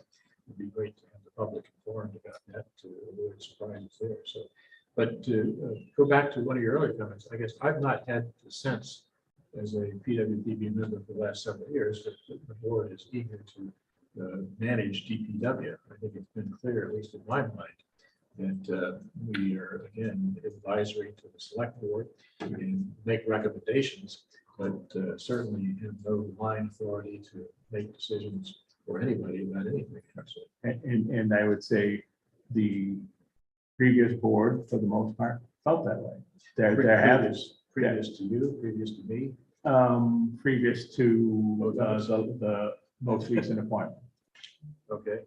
I can tell you that at previous times, there were people that got on the board that specifically had an agenda because of something that happened and wanted to reverse things that were done, whatever else. And hopefully we're past that now, but well, again, hopefully, you know how boards are. Yep. People are wrong, then they want to get on a board and make sure Yep. no one else is wrong. But again, we've had conversations here about possible questions for PWPB. And I guess my hope is that we can actually refine that list and come up with some specific questions that the board can be helpful on. I agree that that superintendent needs to be in the loop on that. On the other hand, one of the values of the board, I think, as you suggested, is that there are different sets of experience there. So that may, again, highlight different issues or help not only the select board, but others make better decisions about that. So I don't, I think as any board, any advisory board, you might come up with ideas, and that's worth the effort to do that. That's why we've always had a very healthy level of discussion with her. She always felt comfortable in coming to us and asking things, and sometimes something would come up that she, no, you know, that makes sense. Yeah. And I continue to believe, for example, we have ARPA money for sidewalks. Capital has weighed in on that. I think that's another one where PWPB might have some useful insight as sort of another check and balance in that process. So that's, I think we ought to keep. Interesting. I think this is, to Chelsea's point, this is kind of an important time where we're having, and be hiring a new DPW superintendent. I think Hopkinton is one issue where it's such an important decision that I agree with Sam that if there's a little bit of redundancy in public comment, that's okay. So that's something where, because it's already in process, you know, I think there's at the right time a role for further input from the Public Works Planning Board, but I would suggest until we have a new DPW superintendent, maybe the best thing to do is to just hold off until any further kind of assignments to the Public Works Planning Board until we can all kind of get on the same page and also get some input from the new person that we hire about how would that person like to view the PWP as a resource. I definitely, one thing I have in mind is from a prior conversation I had with Ms. Galligan is the frustration about getting to a point where a major project now has to go through four committees. Select board, advisory committee, applicant committee, and public, it's just too much. And, you know, also just being frank, I think that it's this Public Works Planning Board is kind of a strange creature, and you understand more about it. It's it's not by accident that it was created this particular time. It was created in connection with merging all these. It seems totally arcane. You know, like one of the weird facts that we learned is why are we, the select board is the tree board, right? That's somewhere in the special act. That doesn't really make a lot of sense. So we're at the point really where I don't know that. I feel like sometimes we're creating tasks for this board, which is just, it's a little bit of a historical relic. And I don't mean that with any sign of disrespect. There is no It's just, disrespect. it was. And we're not the only board that's like that from some days, There's probably, Or a dinosaur. you know? The industrial relations boards and other things. I mean, we have things on. we the want to books. have, once we have a new DPW superintendent, we want to, let's all get on the same page. Listen to this person and hear, have a discussion. Okay, what are a couple new interesting things that that person is interested in working on? And then having the PWP be help that person. We have an opportunity for a good kind of fresh start. And I'm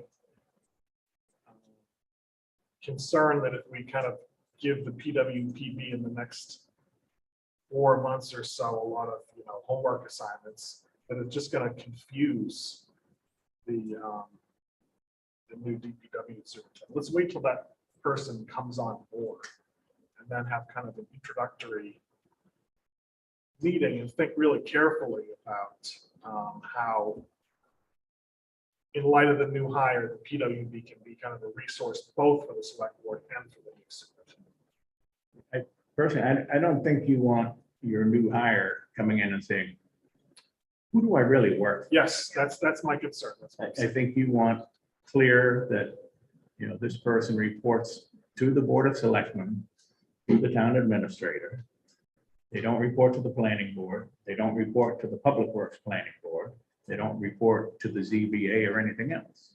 And we can certainly, I think we're very willing to help them understand where things came from and other things under your guidance. That's not to say, though, that there are ideas which members of your board might have that are good ideas that sometimes we just need a little bit of pressure to think about it and kind of advance it up on an agenda. Andrew, can I ask a question? So are Yep. you suggesting that the Public Works Planning Board not start any forums of discussions on Hopkinton? No, I'm not suggesting. Okay, that. That's wanted why to I be tried to clear. carve that out. okay. That's fine, something that's already in process. Fine. And I'm just a little confused on got where we are on Hopkinton now. I thought we were going to talk about it tonight. it. Next week. Next week? I think No, it's tomorrow. No, tomorrow's. Tomorrow's. is it- Dispatch. is it- Oh, right, sorry. Is it Monday? Monday is, Hopkinton. Now, I just want to be clear, Andrew, that Hopkinton was still on the table Yeah. for Public Works Planning Board. so to be clear, Mr. Boland, we met at Starbucks and I said, the board asked me to ask you to hold a meeting, public forum, to basically allow the public to talk again about Hopkinton, ask questions, and I did say, please invite Mr. Boland. Yeah, I thought you were looking for a presentation. You said you were looking for a presentation from Mr. Butler. My understanding was he made one. Okay, well, Yeah.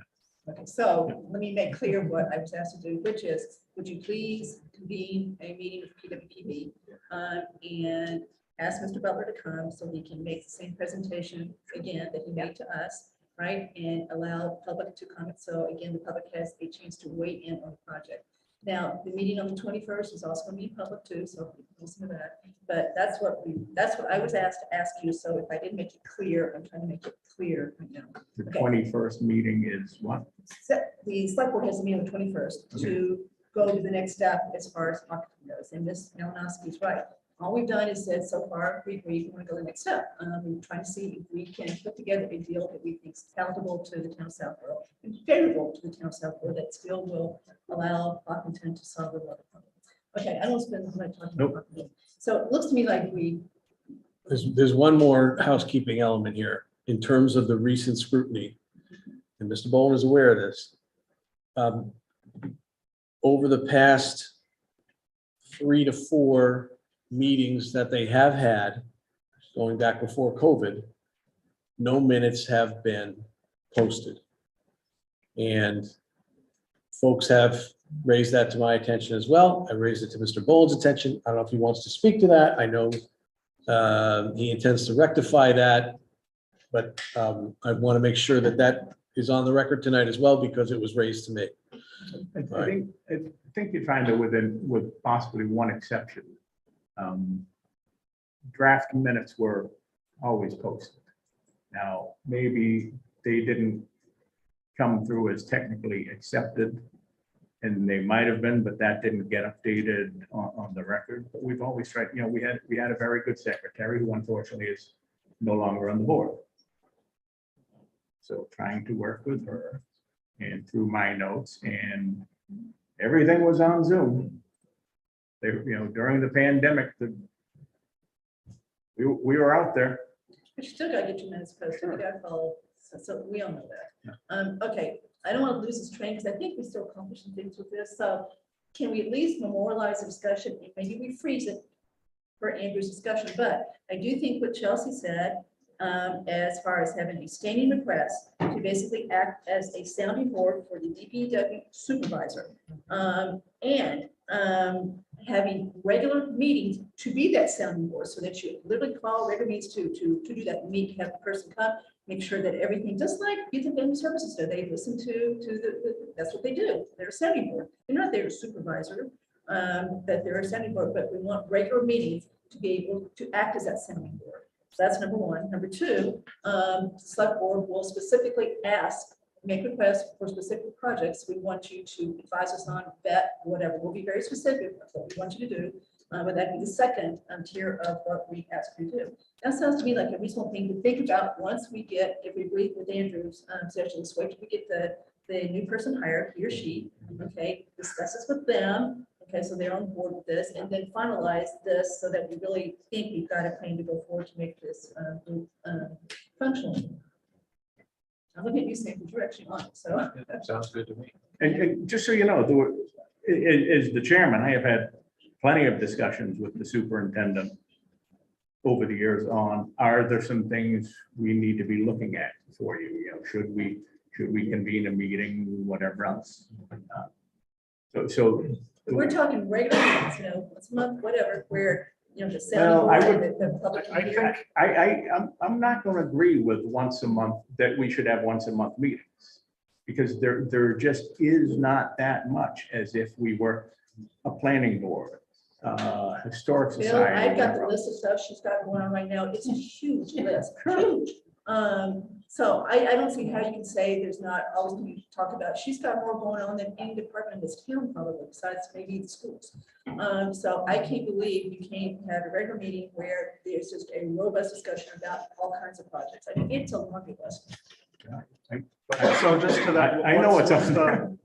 I still think even that, we should just hold on for a second. So we- Because I- for the sounding board, it's, you know, the DPW, it's superintendent is hired by the select board, and that's where the reporting line should be. I think let's take it slow and think carefully about having a way that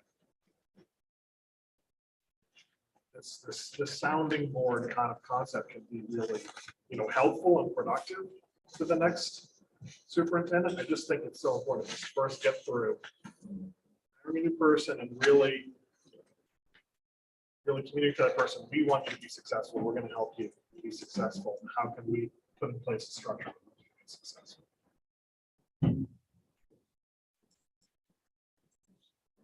It's fine, but I would say, Okay. after your meeting on, which is Monday, did we figure that out? Yep.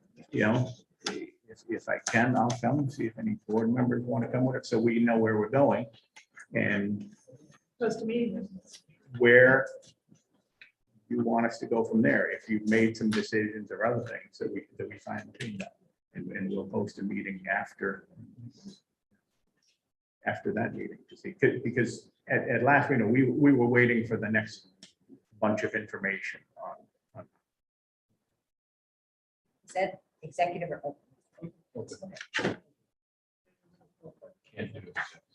Perfect, just thought I'd ask. So I'm just saying, call a meeting if you're gonna have 3 there. Sam's gonna be 1, you 2, so I've got one more coming. Well, Close to me, so everybody has a chance to come, right? It's posted, even if, maybe just watch.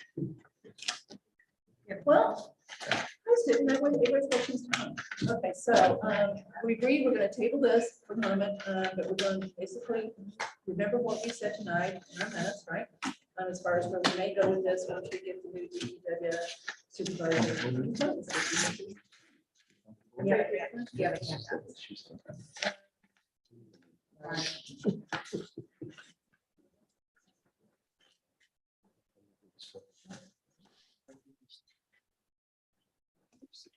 Thank you very much. So, somebody's coming up to hear this, so we've got a public comment. Oh, yes. Hi, Marty. Hi, thank you for taking public comment on this. This is Marnie Houlihan, 26 Clifford Road.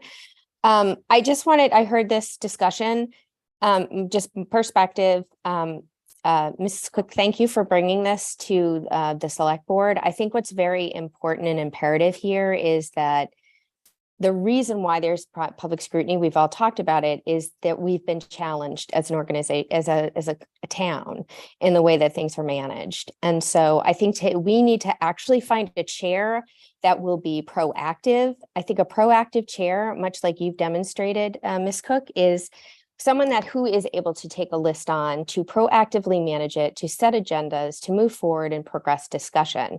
Happens in corporate America every day. I'm not sure how we can't do this as a town and kind of work proactively. A specific point to Mr. Dennington, I'd ask you to listen to your constituents. You are in an elected position. There's been challenges in this town. We need this public work planning board perhaps to reevaluate the charter. I don't want to table it. I don't think that's healthy for this town. I don't think we hire somebody and let an employee decide who's never been in the town how to operate. Some of your suggestions I just don't think are palatable for people in the public citizens realm.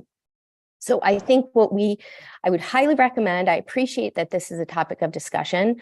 I think we have to seriously evaluate if Mr. Boland's the appropriate chair for this.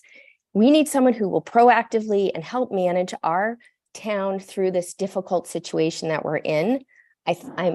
I was pleased that someone, Miss Galligan saw the writing on the wall, and that's a very productive thing for this town. While it's creating chaos to replace her, I think it's a very productive decision that she's made. And I think that we as citizens are appreciative that she's done that. Now that we have that in place, we need to now figure out what are the roles and responsibilities? What is the charter? How do we use these different boards, not just Public Work Planning Board, but other boards, to make decisions palatable and to make sure that things can be done in a way that's documented. Mr. Boland, you've been told multiple times that you have not posted meeting minutes. You shrug your shoulders. We watch you on these meetings. It's just not the right thing to do. It is available on Zoom, but minutes are maybe easier for people to access, and you've had well over 3 years to post them. There are just basic stipulations that I think a chair needs to do in this position, and select board needs to really think about this. And Mr. Semino, as a moderator, I'd like you to really understand, is he the right person to chair a board where we are trying to work through a tumultuous time? Thank you for allowing my comments. So I just want to repeat what I said earlier. I don't know, Ms. Houlihan, I don't appoint the chair. I happen to appoint Mr. Boland. The board elects its own chair. So I don't have the magic wand on that specific point. So if I may comment, it sounds like a little victory dance is being done, that Ms. Galligan was driven from town. I wouldn't characterize what you said as that. Well, I heard a comment that she's, stepped up and done the right thing, whatever else. I'm gonna just reiterate, in my experience with this town government, which has been varied, no one in their department has more respect from their employees than Karen Galligan. No one has worked harder at keeping her budget at levels sometimes deemed to be possibly too low, because she was concerned about the taxpayers in this town. And I think she has gotten a raw deal from several citizens in this town. And if you're happy that she has resigned now, great. what are you gonna do with the next person? Right away, try to put restrictions on them? They have a job. The police chief has a job. These people need support. And if someone feels they were wrong because a tree was cut down, or they painted a line down the wrong road, or something else, then I'm gonna say that the select board or another board has to stand up and say, we support our department head. Thank you for your concerns, but we feel they're doing a good job. Okay, but that's not the topic tonight, so we appreciate. Well, that. that's what just came up as far as Let me I. make another suggestion too. Good governance requires, committees to meet and, elect new officers on a regular basis. So why don't you just hold a meeting so the 5 of you get together so you can talk? Give people a chance to talk. And if they want to elect new officers, do that too. So that everybody feels like they are part. I mean, I know that at least 2 people don't feel like they've got any role in this committee at all because we don't meet and they don't have, they're minority and their voices aren't heard. So why don't you just have a meeting and have everybody have a chance to talk and possibly elect new officers to see who the group as a whole wants to run the committee. That would be helpful. That's fine. And as I mentioned before, I put out to have a meeting this past month. And Mr. Stivers and 2 other people on the board responded. Someone who was unhappy did not respond. Well, I can't help that. We had a quorum, so go ahead and have a meeting. Why don't we move on? And I've heard what you folks have said, and I look forward to your Monday meeting and go from there. And hopefully if the board meets and we're of the same feeling as we voted a year or 2 ago, that will be respected by other people on the board. So meet and find out. Thank you. Thank you for coming, both of you. Any other comment? Thank you for the help on the. Is there another? Excuse me, there's another comment? Oh, sorry, Patty, I didn't see you. I looked over earlier and didn't read that, so. You gotta come up. Up to the table. So, Mr. Salino and Mr. Boland, thank you very much. So I'm wondering, first of all. Sit down first and introduce yourself. So I can see. I'm wondering if, Church of Fiore, am I supposed to say my address? 10 Winter Street, Southborough. I'm wondering if now that the primary discussion is over, if Ms. DeMaria is allowed back in for public comment. I know she was very interested in this topic. Once we have truly discussed the topic, including you, then we will let her come back in and then she can speak at the end of the public comment session. So, okay. I want to read to you, to read into the record, first of all, a letter that I sent to Mr. Boland and the Public Works Planning Board on October 18th. And then I have a couple of comments.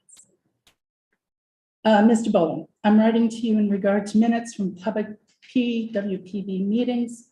According to the board's website on the town site, no final minutes have been filed with the clerk's office since 4/29/2019. Incidentally, this is also the meeting where you, Mr. Boland, were made chair. There have also only been 4 meetings called since that date 41 months ago. Considering the problematic issues this town has encountered with the Department of Public Works, as well as the large-scale projects this department is currently undertaking and planning, this appears to be an egregious lack of concern or insight on the part of this board. The clerk's office has sent a request for minutes for the most recent meetings, 1/27/21 and 7/18/22, but none have been posted to date. This appears to be in violation of both Massachusetts open meeting law and Massachusetts public records law. Please consider this a formal request to provide and make public final meeting minutes for PWPB meetings on the following dates: 7/18/2022, 1/27/2021, 6/11/2020, 1/27/2020. Thank you. I look forward to your reply. As I said, that was sent on 10/18. I've yet to receive a response. I am under the understanding that I should have received a response within 10 days. This will be filed as a violation request with the state. It's great if some of these meetings were on Zoom. As far as I know, that does not fulfill the state requirements. The reason I got involved in some of this was because, as you know, in the spring, I'm sorry, I'm really hoarse today. In the spring, I had a citizen petition on town meeting seeking oversight of the Public Works Department. I think that we've all recognized issues over the last couple of years that many people in this town, and I would hope including some of you, feel were not handled in their best. Given the oversight and authority that our current DPW supervisor has, I felt and do feel that this town needs to establish more significant oversight over that position in that department. I would like that taken into consideration when you move forward with hiring a new person. But that is how I became interested in what the Public Works Planning Board was doing, because I was assured by some people at the time that if this was taken off the agenda, that oversight would happen for the Department of Public Works. It was then told to me that there was a board already in place to provide that oversight. I guess I am now learning that that is not the position of that board, to provide oversight, only to answer questions. Maybe the charge of the board needs to be examined. Maybe there needs to be another way to provide oversight to the Department of Public Works. But I do think something needs to happen. And if the current members of the Public Works Planning Board are not interested in meeting, are not interested in fulfilling their charge, and have no respect for the questions that the select board may ask, and would only give you answers in response and support of the Department of Public Works supervisor, I think it is time for those people to move on. If you don't want to have regular meetings, if you don't want to create meeting minutes according to state law, there's an easy way to resolve that, and that is to resign the position on the board. Thank you.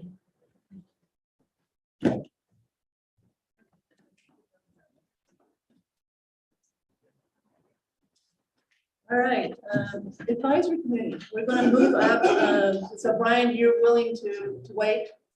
Yes, yes. Okay, apparently advisory, we're gonna lose. Sorry, can I ask one question? Yes. Where was this letter sent? Because I never received that. It was sent on October 18th to the website bbowen@southboroughma.com, and to the other members of the Public Works Planning Board. Mr. Stivers, I think you I received it, received you it, discussed it. I also sent it to Mr. Selena and the town clerk. So Patty, can you send the phone number from this? Sure. Okay. Is there a different address I should use other than bbowen@southborough? Whatever. So I'm sure you're here. I can't hold my address there, but it comes to me if it's sent, so I'll look at. It was sent by a short. It was not. But I checked it. I'll look for it. Thank you. Good night. Thank you, Paul. All right. So who do we have on Zoom? Adam. Marcy, So- Marcy's there. Marcy, Marcy. now, yep. Tim Martell So we've got Marcy and Adam, that's it. and Tim. Yeah, all right, so almost everybody. So you're missing Eric. Eric Tucker. San Barbara, so it's good. Welcome, Mr. Rose. This is your first. Thank you. Okay, so,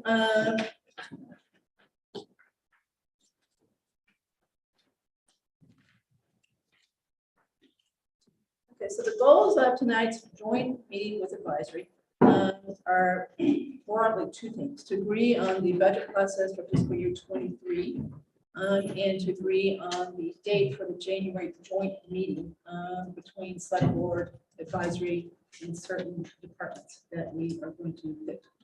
Okay. As for the process, the following has previously been generally discussed in a group that consisted of the finance director, Mr. Valentine. Carla, were you there that day that we did that? Meeting? Sorry. So in town accountant Carla, town administrator Mr. Purple, advisory chair Mr. Fab, and select board chair and vice chair Ms. Cook and Ms. Malinowski. So in an explicit effort to make the process more efficient and effective this year, the proposal from this group was to have one joint meeting on either in January. So I'm going to throw out two dates that I think are the best two, and I'll tell you in a second. So I'm going to say on either January 21st or January 28th. It's a Saturday, both are Saturdays. This is past Martin Luther King weekend. That's the 16th, so that's the previous weekend. So I avoid that. To discuss the fiscal year 24 proposed budget as recommended by advisory. Advisory will have substantially completed its detailed budget work by that date and will present their initial recommended budget to the select board. Any department whose budget select board would like to discuss directly with that department will also be invited that day. The select board will discuss any issues with the proposed budget with advisory that day. The select board advisor will have a second joint meeting whose purpose would be to resolve any remaining disagreements over the fiscal year 24 proposed budget that advisory is required to recommend to town meeting. The goal of the second joint meeting would be to attempt to resolve any differences so that the budget printed in the warrant is the one that advisory intends to recommend to town meeting for approval. Currently, all departments have received from Brian the fiscal year 24 budget templates that include their actual expenditures for fiscal year 22 and their fiscal year 23 budgets. Departments have been asked to return their preliminary budget request by noon on Monday, November 28th. So far, there have been no parameters placed on those budgets for fiscal year 24. Tonight, we need to decide what parameters, if any, we want to place on the budget request, including staff hours, so that Brian can relay that information to the department staff. Personnel, the personnel board will meet this Thursday and vote on a recommended salary increase for fiscal year 24 for the 50 or so SAP employees. Of course, the rest of us, including in collective bargaining agreements, where we have no control over. Brian will relay that info to the departments for their incorporation into their fiscal year budget request. We will have a joint meeting on 12/20 with capital and advisory. At that meeting, capital will present their recommendations for the capital budget for fiscal year 24. We also expect the regional school committee to make a presentation on their plans for improving the athletic facilities at Algonquin that same night. Assessor Spelling will be invited to give us his preliminary projection of the year-over-year increases in town property, including single-family homes. Mr. Valentine and advisory will also present their first pass at the proposed fiscal year 24 budget using the parameters that we set tonight. They will also have the option of showing alternative budgets that could include other department requests.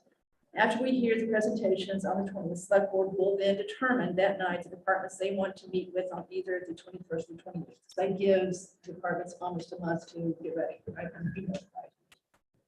Okay, specifically tonight, this is what I think we need to decide on. The date for that meeting, 21st or 28th, or pick another one if you think that those don't work.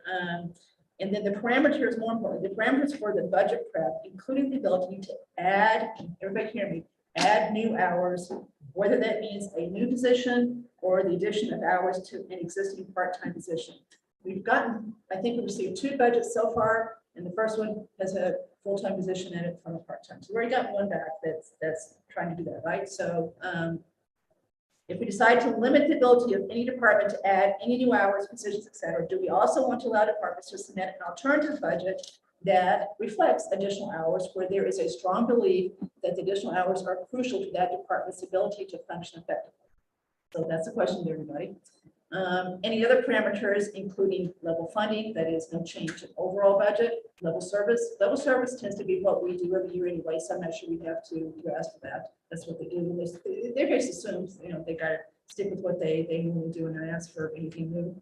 The goal that we want to set, and this is really important, does the select board want to set the goal for the year-over-year residential tax increase? Brian, are you listening? We've never done this before. Do we want to ask advisory, the town finance team, and the town finance team to present at least one budget that projects, and I'm making a number here, you can insert your number, but I put one in as a reasonable goal, projects a 3.5% year-over-year residential tax increase and reflects an estimate of the 1/1/23 property values. And I say that because Mr. Pfaff took a look today. Mr. Spelly wasn't reachable, so Andrew took a look at it. He's very good at this kind of stuff. And if you look at today, according to MLS, and what's the other one you looked at? Public records. Public records, the year-over-year residential tax value increase in Southborough is 16%. Again, so now December, this is through today. It's not like you say, well, the fourth quarter is going to bring it down. This is already halfway into the fourth quarter. So it doesn't look good, which is why I'm saying, do we really want to try to set some parameters tonight? Because it looks like it's going to be another really, really tough season as far as that split goes, only one way. So there, that's my introduction. So Andrew, I'm going to turn over to you for a minute and let you say what you'd like to say. No, thanks, Kathy. I think you covered off basically what we talked about in that meeting and subsequently. And I think the only other part I would add is, when we talked about the alternative budgets and whether or not adding staff hours or resources, adds something to services or something otherwise. I think also, is there a possibility of a revenue generating position? So a net neutral position in which the costs, adding the resource will bring in additional revenue, and then it's, the ROI is there. Obviously, in town government, there's not a lot of those positions, but I think that's another consideration of personally where I would consider adding a staff or adding hours where there's a revenue component. All right, so the next date is 11/28 to get the budget back. So tonight we need to basically give Brian the parameters that we want him to relate to the departments as far as what we want them to come back with, at least as far as the base budget. And then do we want, to allow alternatives when we've got departments that really need something that is not in the budget for fiscal year 23. So I've teed this up. So let's turn to my other. And Kathy, one more thing before you go to everybody. I think having it set on 12/20, who we would want to come back at the end of January, I think we probably want to extend that into early January, depending on what things go. But my anticipation is that advisory would meet with all, the usual department heads with the big budgets to understand what your budget has, what does it have in it. We're not going to necessarily scrutinize, besides asking all the questions we need until we get all the budgets together and look at what the final numbers are. And that's what I kind of anticipate our January meeting being, looking at which budgets do we feel need to be trimmed. We have questions on, have those people come back.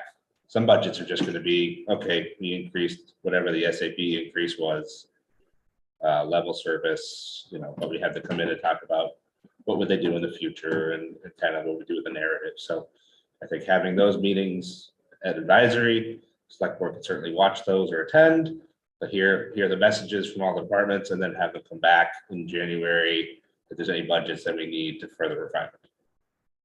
Okay, so on 12/20, assuming you'd be ready to show us the rev cap, right? Which I'm sure is going to scare us, right? So we get scared on the 20th, right? Correct. As far as what we see. And okay, so then I still think we need a preliminary pick. Correct. Select board, because we haven't seen anybody at that point, right? So we need to pick who we definitely want to see. And there's probably some we definitely want to see. Maybe 3 for sure, whatever. Schools. I just don't know if we know schools by then. Schools we won't know. By Correct. then, so we have to make exception for schools and do schools differently. So you're right. So there's nothing wrong then in adjusting that as we go forward. But we started, so we at least have told those, we definitely want to see those so they can get it on, because it's a Saturday. So you want to warn people well ahead of time that we expect them to on Saturday.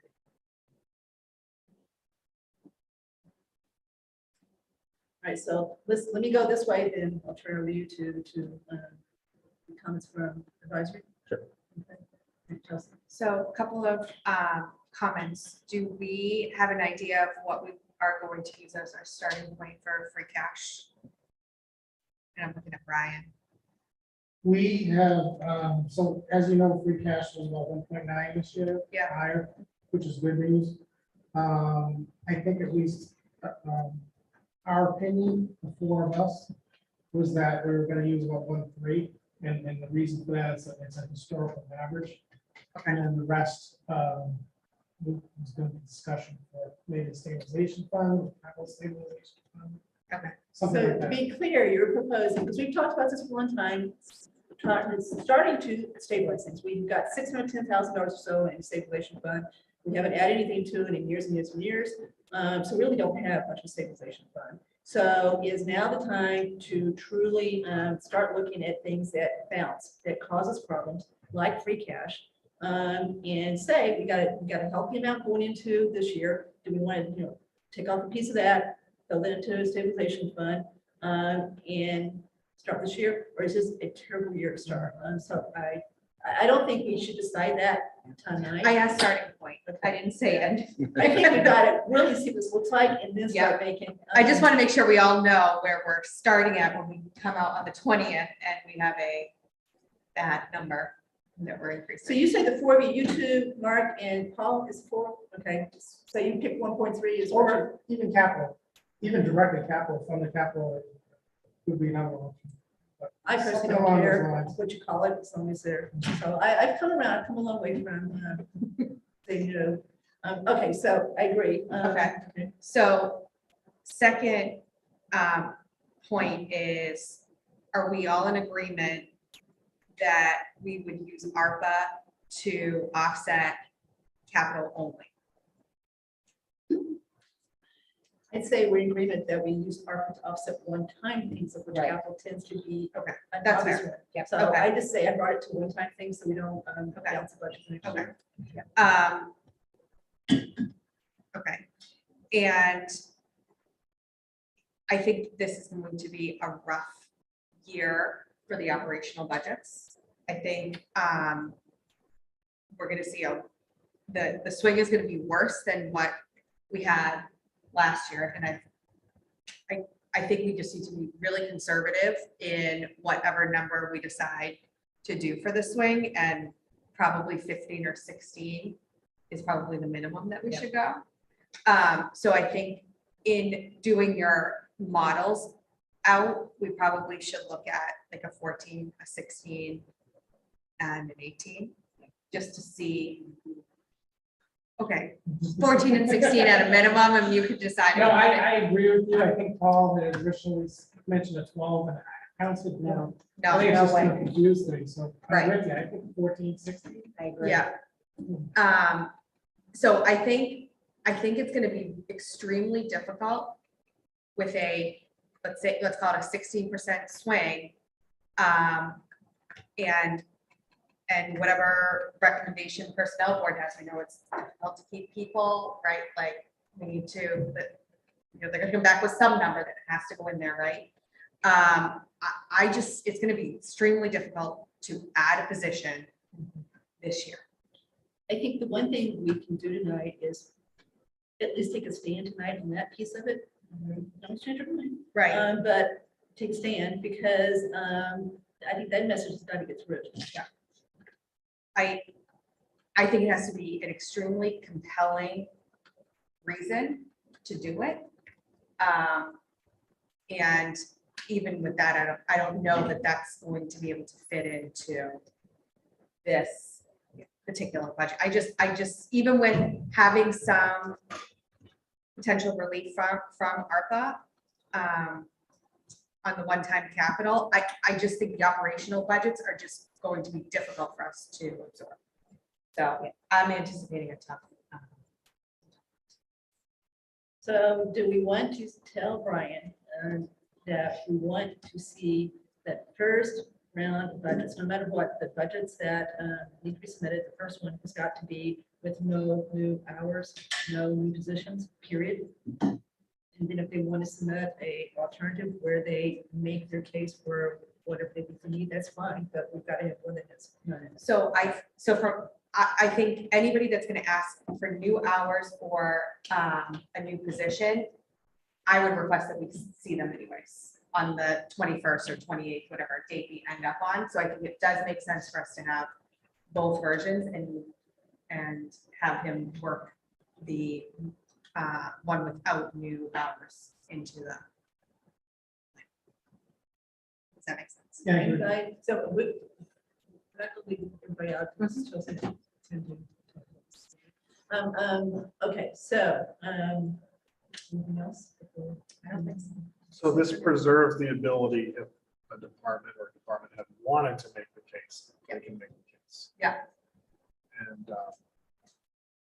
I'm glad you brought up a bit about the SAP, because that's another factor that's gonna be a higher number this year, right? Social Security is going up 8.7%, 1/1/23. What was 8, you said? 8.7%. Yeah. Is your COLA increase for 1/1/23. Okay. So Sam, any comments specifically about parameters? Lisa, have anything to say? Sorry, Lisa. I don't know. That's okay. Just a couple. I think if there's any message we're gonna be sending to the departments, it's setting a parameter, less is more this year. I'm gonna be very hard pressed, knowing how we're going in to see any large increases in the operating budget. I think, I'd be looking more towards level funded or a small level service to a small point. I think it's gonna be a hard sell. I think the taxpayers had a little bit of sticker shock last year when, we thought we were good with the 12 and we came in higher. So I think people are really gonna be watching it this year. And I just think we need to be very, very careful. I also agree on if somebody wants to add hours or a person, they're gonna have to come and really make a hard sell case. I mean, it's tough. It's tough for everybody. You're not seeing raises in the private sector either, so the cost of living is going up for everyone and not everybody's getting enough to cover. So I think we need to be very cognizant of that, which I know this board is anyway. Saying that. So I guess those are my main points as far as the parameter. I think the 14 and the 16 is spot on. I think we need to prepare for the worst and hope for the best. But one thing to caveat that is, last year, if commercial was going up 14 to 16, it wouldn't matter. It's when they split, right? Yeah. So we don't know about commercial yet. We're through at least for now, the worst part of the pandemic, with restaurants closed and buildings in and out. So I don't know if commercial has rebounded a little bit too. So maybe they go up, and so that the difference is not, 13% like it was last year. But we don't know. So there's always that to we can't ignore what that was doing. So at least let me just make a comment. Yes. In the private sector where I am, wages are going up a lot. I mean, Yeah, I've seen oh my that gosh, too. we're having to do my business to just compete with PricewaterhouseCoopers and the other four. I mean, it's amazing what salaries have done, just in 2 years as far as beginning, accounting, salaries. It's crazy. So in our world, in the municipal world, we don't have control over the vast majority of increases in salaries because they're all dictated by the CBA. And I agree.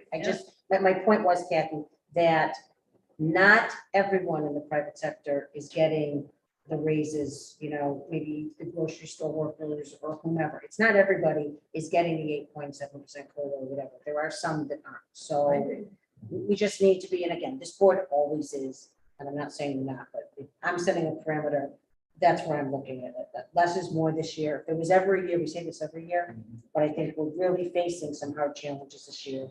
So Andrew and I went to the annual, Annual Town Finance TFC. And the town administrator from Norfolk is quite a financial whiz.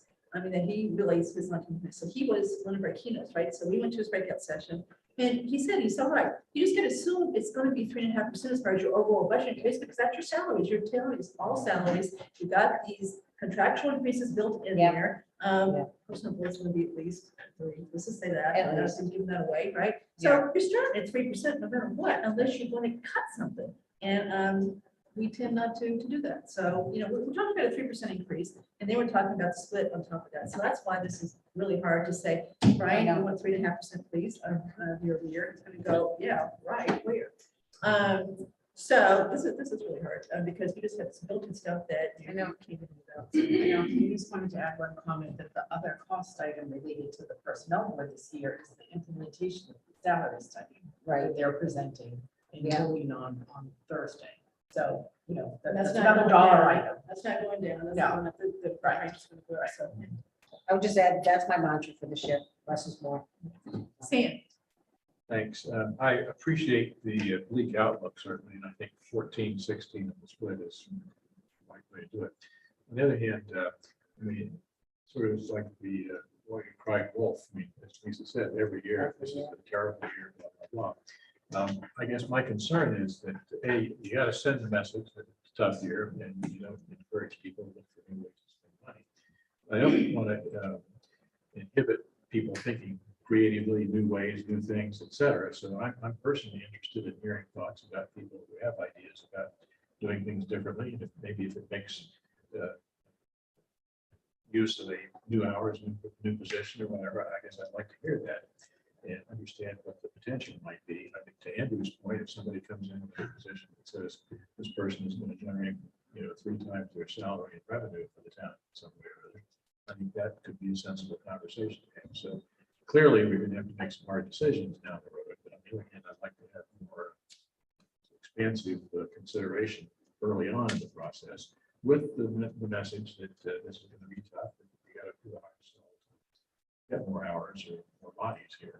So remain flexible, I guess, at this point. They expect that it's going to be tough. Okay, a question for you. So really focusing on the operational budgets here. So when in the process do you envision there's a presentation from the capital planning committee or just the outlook for what the capital article is going to look like? That's also part of the picture here, right? Did you tune me out when I opened this? So it's 12:20. So capital's coming 12:20. Okay. They've already agreed, so they'll be ready. So that's all set. Okay. Advisory will be there too. So they're going to come and make their presentation as far as what they recommend. So we'll have that number. Brian will have, he's going to have his first, let's see, rev cap. That's his Excel workbook that night where he'll have that all factored in. So we'll see the first look at what it looks like overall, including capital on the 20th of December.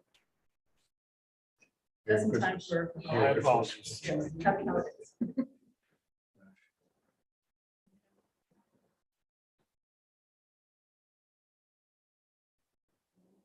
Okay, so we have the sort of piece. Are you going to ask for the narratives that you always do with the budgets? I think so. I think the question is whether or not we ask them to speak to it or write it down. Right? If it's going to be on a recorded Zoom, it might be easier to speak to it. Some people might want to write it, but I think. Because that was a chance for them to basically say, I really wish you let us do this, Right. it was a wish list too. And how could you do things differently? We always want them to try to, empower them to think of ways to do things different that might save money, but there's a payback. Right? Correct.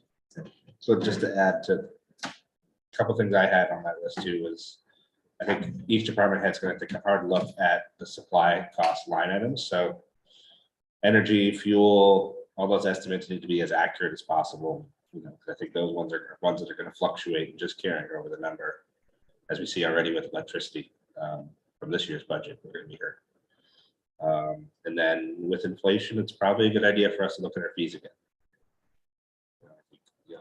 We looked at it, I think, 2 years ago, and we increased some, but some we kind of were in the middle of the range. And I think right now might be an opportunity for us to be higher in the range. What are the key fees that you're? I mean, there's like fire alarm inspection and Building permits. dog licenses, Fields, field usage. yeah, there's, transfer sticker even, anything, but the transfer sticker one has pretty good numbers behind it, but I just think it's worth taking a look again. 2+ years of high inflation that we should probably look again. Not going to affect your fiscal year 24 budget though, because it's going to end up in free cash if we do increase those, but eventually it'll help, so. But if we increase those, Brian might be more, willing to release some free cash for us, maybe. Local revenue estimates. So I'll turn it over to Howard. Any thoughts? I'm the new guy, so I'm still figuring it out. So. I can't hear you. What is that? I'm sorry, I'm the new guy, so I'll be figuring this out on that. On this round, so I'll have better ideas as we move forward. No worries. Why don't we go to Marcy? Any feedback you want to add? Hi, Select Board. Can you hear me? Yes, good evening. Hello. No real feedback right now. I agree with the Saturday meeting plan. I think that's a great idea, and we'll be happy to help out by reviewing all the budgets, et cetera. So I look forward to the written parts, Andrew. I'm glad that we're doing that again. It was very helpful last year to those of us who are still relatively new. And that's all I have for now. I'm gonna add Yeah, hi, good evening, everybody. I was trying to track with what Kathy was reading, so I apologize if I missed anything there. I know that we'll get to review that in writing later, perhaps, but a couple comments that I had. I agree with the principle of, I think, everything being discussed here. Although one thing I was curious about is the comment on having two different budgets perhaps presented. I think that's a really good idea.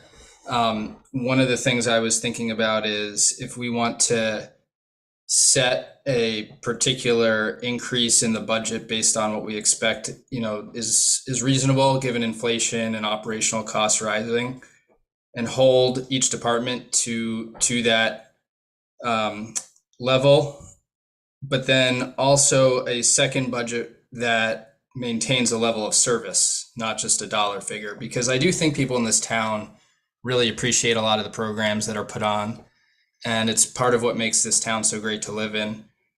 Obviously, we know that the financial landscape is very challenging, and it's reasonable to expect us to have to cut back a little bit, but I do think it would be great to see those two budgets, one with the more restrictive, constrained view, and then one with what it would take to maintain a pretty similar level of service to the town.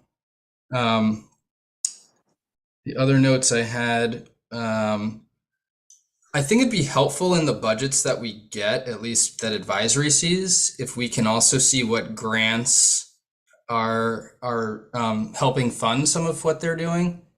Sometimes we have to kind of pry that out in conversation, and that would be helpful. And then I think actually that was it. Yeah. That was it for now. I'll definitely review in writing everything Kathy read off, but those were my immediate questions and comments. Thank you. You send it to everybody. just send me the latest version. And then Tim. Nothing specific at this time. I'm in general agreement. What? Great, thanks, Tim. Brian, one question I had for you that Adam brought up, that was an interesting concept that I thought of, thinking out loud, is for the budget, can you vote on a budget and then have separate warrant article or like a strategic initiative, like almost like an adult on a contract? Right, like, so it would be an add to the budget, but you'd vote on the main budget article. And then like you would have a capital article or other articles in the warrant. Yeah. That might have a budget impact, but it could be like, add a new resource for XYZ department article. Expanded service. Correct, an expanded service article. Library open on, extra day. Exactly, and that would add to the overall budget, but it would be its own separate article. Yeah, I mean, that's how we do like our budgets at work, is you have your main budget and then you have strategic initiatives, and the initiatives get voted on separately. I thought, you have made this point in the past, that to have some set aside for where in the middle of the year, we need some study, engineering study or something like that. Well, yeah, that was another thing that we've talked about in the past, and I'm sure Sam will. Because those are a lot of those unanticipated things. Like if we wanted a grant writer, having a set aside pool of money for matching grant opportunities or studies to be done. Yeah. Almost like a management consultant under the select board authority. That was something we talked about in the past, but again, that's in the grand scheme of things, that's relatively small. Yeah, we do have an article, it's like $800 in it. It's another article that we're going to have that we actually want to add something to. That's our administrative stuff. Yeah. just let it stop. Exactly what you were saying. Yeah. Okay. Mark's It's only gonna bring something $800. forward to get a consulting engineering. Right, and we have one that exists, we'll just add it to the language is very broad, so.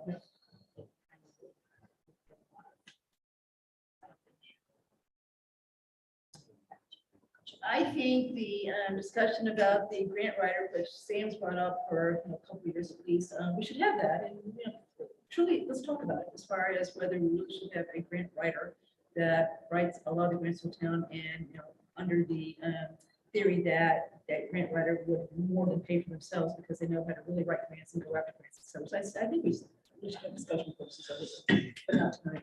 So Brian, so rather than necessarily try to find a way to come up with a 3.5% year-over-year increase with a 16% split or 16% increase in residential real estate prices, maybe what you do is just say, although we know it is, we just give us the number using the easy math as far as what we have to take out of the budget to get to there. Because I just want, when town meeting says, come on, guys, you should do better. The answer is, well, we have to cut $2 million to get to this. And what department do you want to get rid of? Let's start taking them off, right? We can get the library tomorrow. When you do that, nobody wants to get rid of, that department, right? But I think we've got to make the case that, there's just so much you can do when you've got this kind of headwind that we do. Now, maybe, I don't know what Calvin's going to look like at all, so he's probably got an idea, but maybe they come in. Schools could always, you never know what schools are going to do, right? We already know, I will say this, we do know one good thing so far, which is the demographics of Algonquin. Region shift. Yeah, they're the same as last year, so we're not going to have to worry about anything other than our share of a normal budget increase, right? So it's not going to be the 9% it was last year. So we do know that, that's one good thing. We do know free cash is a lot, so if we decided to just use it all, that's there. We got the ARPA money. So we do have a few things that are in our on our side to do this, but the 6% is just hard to overcome completely. It can't go on forever though. Right? No. No, I think, with interest rates going up, it's going to start knocking it down pretty quick. But it's not soon enough. We'll see. Yeah, right. We will see. Well, I think the other question is, do we want to press hard on revenue generating or tax revenue generating opportunities, whether that's TIFs or other things to look at? And not necessarily as part of the budget, but having people think about if that would increase their operational budgets to look at more revenue. That's what I was trying to get at with the kind of revenue component aspect of the operational budgets. Well, we should always do that. We should always be looking for non-tax revenue, right? So Andrew and I came away, we enjoyed this meeting. It was actually very educational. Most of the people down there were kind of new to finance committees. But we got, the speakers were really good. And so we came back, got to talk on the way down and back. So we came back with some ideas like TIFs. Westboro, bragged about taking Olympus from us. The assessor was one of the speakers, and he just bragged about that as far as the tip goes. So we're going, so we know we're sitting there, but we know where you got Olympus. So yeah, I think that's a discussion too. We should always have a discussion. Okay. So tonight, let's answer our questions. So we've got 2 dates on the table for January 21st and 28th. Anyone have a preference? Advisory? Either one works. Does anybody on the phone have a preference for either the 21st or the 28th? Adam, let me start with you. I'm checking my calendar. 21st or 28th? Yeah. Those are Saturdays? January, yeah. Okay, hold on. Sorry. You can skip me while I'm looking if you need to. Sure. Marcy, do you have any? I should be able to do either. Okay. Looks like. Tim? No preference. Okay. Yeah. Both look okay for. Advisory is agnostic for. Okay. Okay, so Chelsea? I'm agnostic as well. I would just ask the finance team is and maybe for advisory with your schedule and making sure you get everybody in that you want to get in. And then on the back end, I want to make sure there's enough follow-up before we have to print the warrant, or at least be done with the budget, right? Like I don't want it to linger on, but Since 28th gives you another week to. I thought Mark was, actually, I think that was his preference. the 28th. 28th? Yeah. I didn't know that, so. Yeah, the Mass Municipal Association meeting is the 20th and 21st. There's more focus on Friday, but the Saturday is the annual meeting of the Selectmen's Association. Got it. But we can work around, if the 28th is the best date, we can work around Smelling guys. Okay, so, all right, so he prefers 28th anyway. Okay, so it sounds like maybe just do the 28th. Everybody, you okay, Andrew, 28th? Because it gives you another week advisory. Yep. Right? Yep. And we've got 2 months until town meeting at that point, so we have to. Okay, we agree. Okay, Brian, we said, yeah, level service budget, okay, no new hours, no new positions in at least the first crack at it. And they can do a supplementary one if they want to, with an explanation, a really good explanation to explain why they have to have new hours. First one can have no new hours, period. Kathy, what time are you looking at potentially starting that meeting at? I didn't know about that. What did we do? If it's gonna be a full day, In the past, we started around between 9 and 10. We used to do the all day. 9? Okay, 9, fine. That's my sense, so 9 o'clock. That works better for me. Should we think about a snow date? I mean, you're in January. Well, we're in November. Yeah, exactly. So, I mean, I don't know.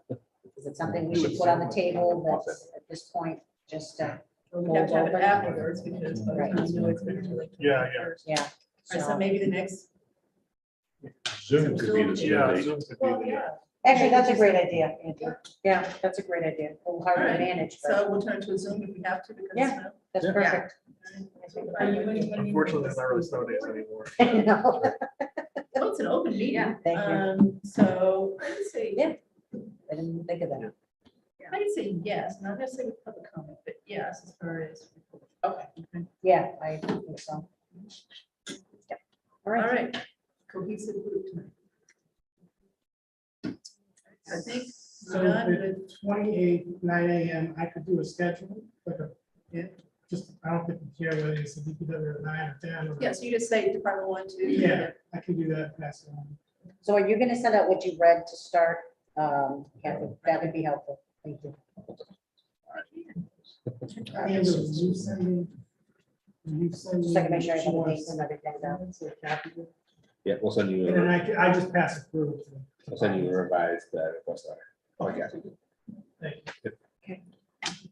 So I think we're done with that piece. Andrew, do you need to adjourn the meeting? Yep, do I have a motion to adjourn? Maybe I have a motion. All right, I'll second it.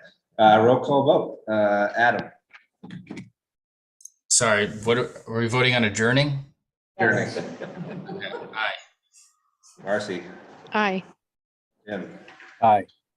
Howard, Aye. and yours, aye. Thanks, everybody. Thank you guys. So nice to see you. Have a good night. Thank you. Bye, Pam. Hey, Brian and Carla. Quarterly report. Thank you for sticking around so late, guys. Yes, absolutely. Appreciate it. So this is the first quarter report. It's gonna be very fast and hopefully easy. Because quarter one, I know when we did the memo, we mentioned that this quarter is not useless, but it's not the most valuable quarter either. So I think as far as, you're not gonna get a lot of, unless there's something odd that happens either up or down with the revenues in the first quarter, it really doesn't tell you a lot. So there wasn't a whole lot of things I could look at and say that are really weird yet. It's pretty comparable to last year. It's still up. But the only odd thing was the dump stickers that I picked out that were down, which I thought was strange because we adjusted the fees. But in looking in October, we're over from last year. So it kind of balanced out, just like I was hoping it would. The only thing I didn't mention, my short paragraph, is the ambulance fund is trending very close to what it was last year. It's a little below, but it's immaterial. I think October was better, actually. So on the revenues, that's about all I have. Not a lot there.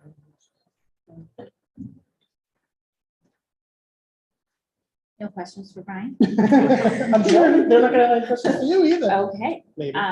Just a quick overview on expenses. We had 2 modifications in the assessments for Assabet and Algonquin. We're to the good on 18,000, so that's a good way to go for the first quarter.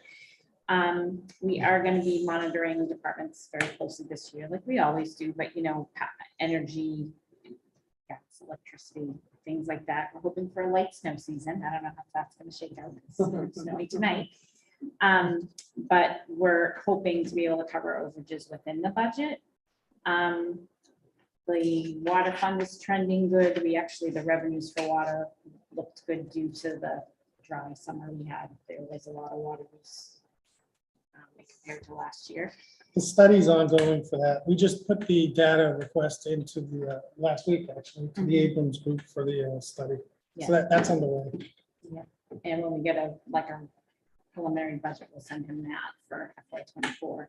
And the only other thing I want to mention is FEMA, we're still working through it. You know, COVID is, still here, but FEMA is definitely still here. And the FEMA vaccine claim, we've got the 42,000 that we're not sure if they're going to cover. Hopefully they will. I'll keep you guys, informed of anything I hear from them, but they're powering through the claims right now. So I'll just keep you informed, but that's really about it. The field part of the audit ended last week on Friday. Thursday, because Friday was on holiday. Thursday. So they are now compiling the statements. And hopefully, the OPEB side of it is compiling their statements too. In fact, that's due again. So my point is that hopefully it won't be like last year when we got held up a little bit. That was their first. Everything was running late and it was their first year. This year, I think we're gonna be a little more timely, so. So that we're hopeful with that. But the news is they came in and things went pretty well. Yeah. Question about the FEMA reimbursement. Do we have any anecdotal data from other municipalities about whether others are getting reimbursed for this particular issue or not? Oh, the other towns that I've spoken to, they don't have the same issue that we have as far as the funding of the contracts. We were pretty unique in that. Okay. So, and a lot of towns didn't really do the FEMA upfront. We did a lot more FEMA than CARES, obviously, to kind of, capitalize on that audit upfront. But So fingers crossed is the only. fingers crossed, I hope that the fact that it's vaccine related trumps everything else. So I'm hopeful. We hope. Thank you. Yeah. So a couple more general comments. The table one I am worried about as far as fiscal year 24 is the pension. The performance, investment performance this year's been horrible. Bonds and stocks are both down, way down. And of course, that's a big part of it, right? So I'm worried about that one. Medical insurance, who knows what that one's going to come in at, right? So we'll just have to see. But some good news, we've written the last check to Norfolk as far as the settlement, right? We're done. Yes. So that's There's 200,000 or so. So they're down. 223. They're down that side for 224. We're up, they're down. So I think you're right on the pension. The pension is capped, I think, by their policy by at 11% or 11.5 or something like that. That's why I think it's gonna be. So we're gonna max it, but, yeah. thank you. Thank you for sticking around. Thank you. Okay, everybody drive safe. Yes. In the snow. All right, we're almost done. And remember, this clock is an hour. It's not 10 o'clock. Not 10 o'clock. Okay, so chair's report, I've only got 2 quick things. I already alluded to the conference I'm going to. So we've got some things we want to regurgitate on, because we've learned some things, some interesting things. It really was interesting to sit around your peers and hear some of these detail. We're We not so actually, bad. there's some, I came back and said, well, we're really in pretty good shape compared to some. I mean, we heard some crazy stories. So it was definitely worthwhile going to. Then the second one is, sometimes I don't think people in this town know what the Youth and Family Services Department actually does. I know you probably do. You probably do, right? But they do a lot of programs for residents that right now are not being taken advantage of. They are trying to promote or do these programs that are trying to help people help themselves, self-reliance, because it's really hard to get people to help. So they've got a lot of good workshops, et cetera, that are being promoted, but they're not being well attended. Myself, I did a post on them. They do some of them at their office, they do some of them at the public safety building, but they're really creative programs. So I'm hoping, who's ever listening, I start looking at what they're doing, because they really are designed to try to help us. with all the things that we gotta do in this world. So I'm hoping that they will start coming as far as the tennis goes, because they work hard to put this thing together. Kathy, if I could follow up on that, I actually had a chance to talk to the technology committee's consultant on the website user experience thing. I don't know if they've signed up for that. But one of the comments that came out of that discussion was a part of the website that actually might integrate availability for a variety of programs, because the town has a lot of financial aid programs, assessor's office, youth and family services, senior centers, et cetera. To find a way to, on the website, say, you know, you need help with X, Y, and Z, click on the button, and here are the programs that you might go to find that kind of help. So I think we can do a better job of communicating that. But I agree with you, there are a lot of people who don't know about any of these programs. Great opportunity to communicate better with that. So. Okay, that's it for me. So someone is going to tell us all about the Veterans Day Parade. Lisa? I will, thank you. Kathy and I had the absolute pleasure of attending. It was a great turnout again this year. The weather held out. It was absolutely beautiful. I wanted to take a second and just share, the veterans had a speaker, a young female veteran from here in town, Carrie Kendall Murphy. And I will tell you, it was very few people in the crowd weren't touched as she told her story. Being a young female veteran to begin with, her grandfather didn't want her to join the service. She went into a special unit to begin with within the Army. And she was a paratrooper, and she talked about her experience. And then when she came home and how it affected her day-to-day life, that you don't realize when you come back, your life is totally changed forever. And she talked about the struggles that she faced with PTSD. And again, completely inspirational, an amazing young woman, you know, and it was great to have a woman veteran march in the parade as well. So they were very well represented. Very few dry eyes, you know, as she spoke. I think she probably could have gone on for another 15, 20 minutes, and everyone was just mesmerized by her rawness and her willingness to share her experience. It was truly heartfelt and gut wrenching at the same time. So it was a beautiful day, beautiful ceremony. I think everyone that came out, like I said, Kathy was there as well. And again, I don't know what more than I could say, but then it was truly a pleasure to speak and a pleasure to be there on behalf of the board. You did a great job too. We were well represented also. But that was great.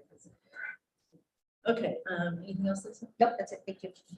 So Andrew, I assume you were going to do the St. Mark Street Park Working Group update. Sure. So last Saturday at the Public Safety Building, scheduled from 10 to noon, we had a public forum for the St. Mark Street Park Working Group, and I thought it was a success. I would say there was about 20, 25 people who attended. Sam was there, Patty was there, Mr. Perry was there, so they came in tonight. And I want to thank Vanessa and also Katie Berry for doing a great job of setting up some of the logistics and publicizing it. And Margaret Landry did a great job of setting it up. And Freddie Gillespie had a very good idea for kind of the format of it, where, for the first half, there was kind of an introduction. Each member of the working group gave their perspective. And then the group was kind of broken up into 4 different kind of breakout sessions where people reviewed different designs and gave feedback and ideas. Roger Challen was also there as serving kind of a moderator role, although the event just kind of like ran itself mostly, and so his role actually towards the end was just kind of fairly limited. And I thought that there was a lot of paper generated from this. Marguerite wrote down kind of a whiteboard, a lot of the comments that people had. So there'll be some work in kind of like going through all this paper and maybe summarizing it. But I did also want to mention that Patty had I thought, a very interesting idea of a proposed design that kind of incorporated, that she has further thought about and refined, incorporates kind of the history walk concept. And so I'm interested that, we've heard this feedback at some of the working group meetings about, is there a way that there's kind of a lighter touch, I think is the phrase, of something that would be simpler and maybe not a very expensive design, but one that's still kind of meaningful. And so that's interesting. I think that we're starting to see some representations of that.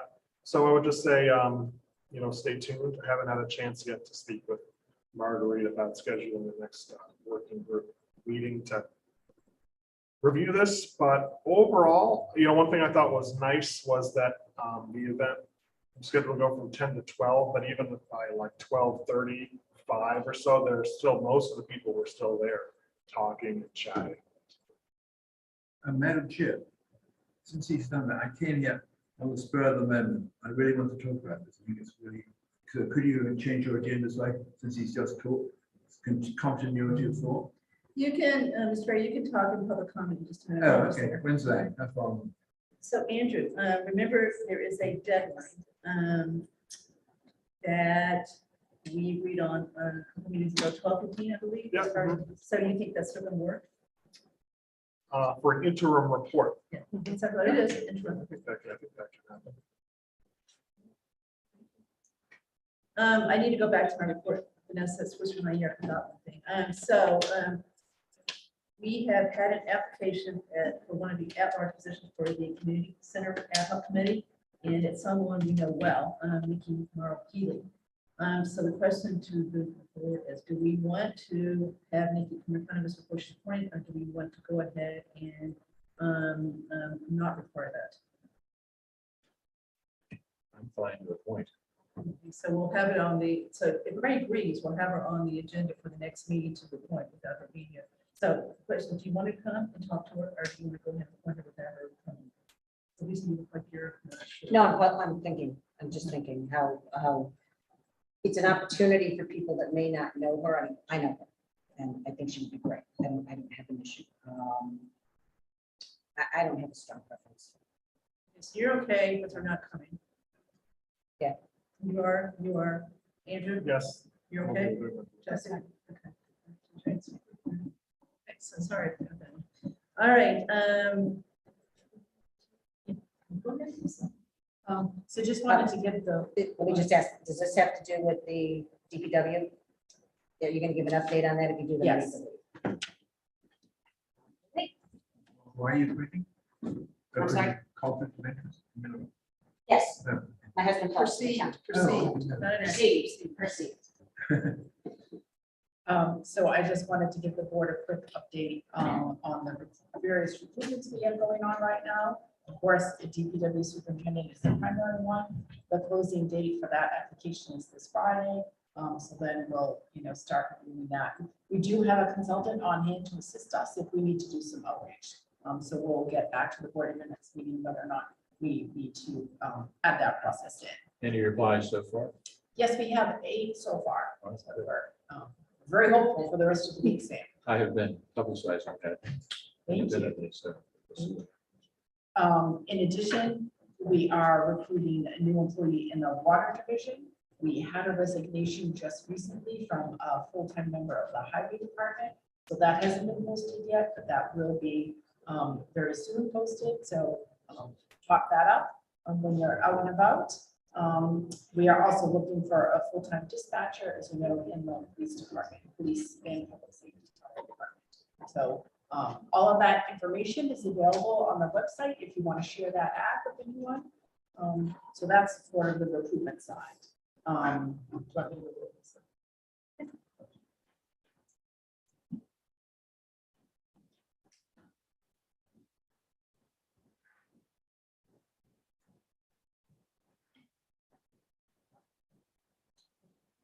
Smelly.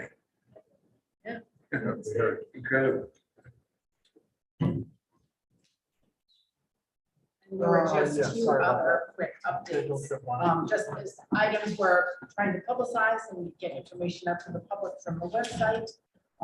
Tomorrow evening, there is a meeting regarding the 495 and 90 interchange improvements. So if anyone's interested in attending or watching that virtually, information is on the town website.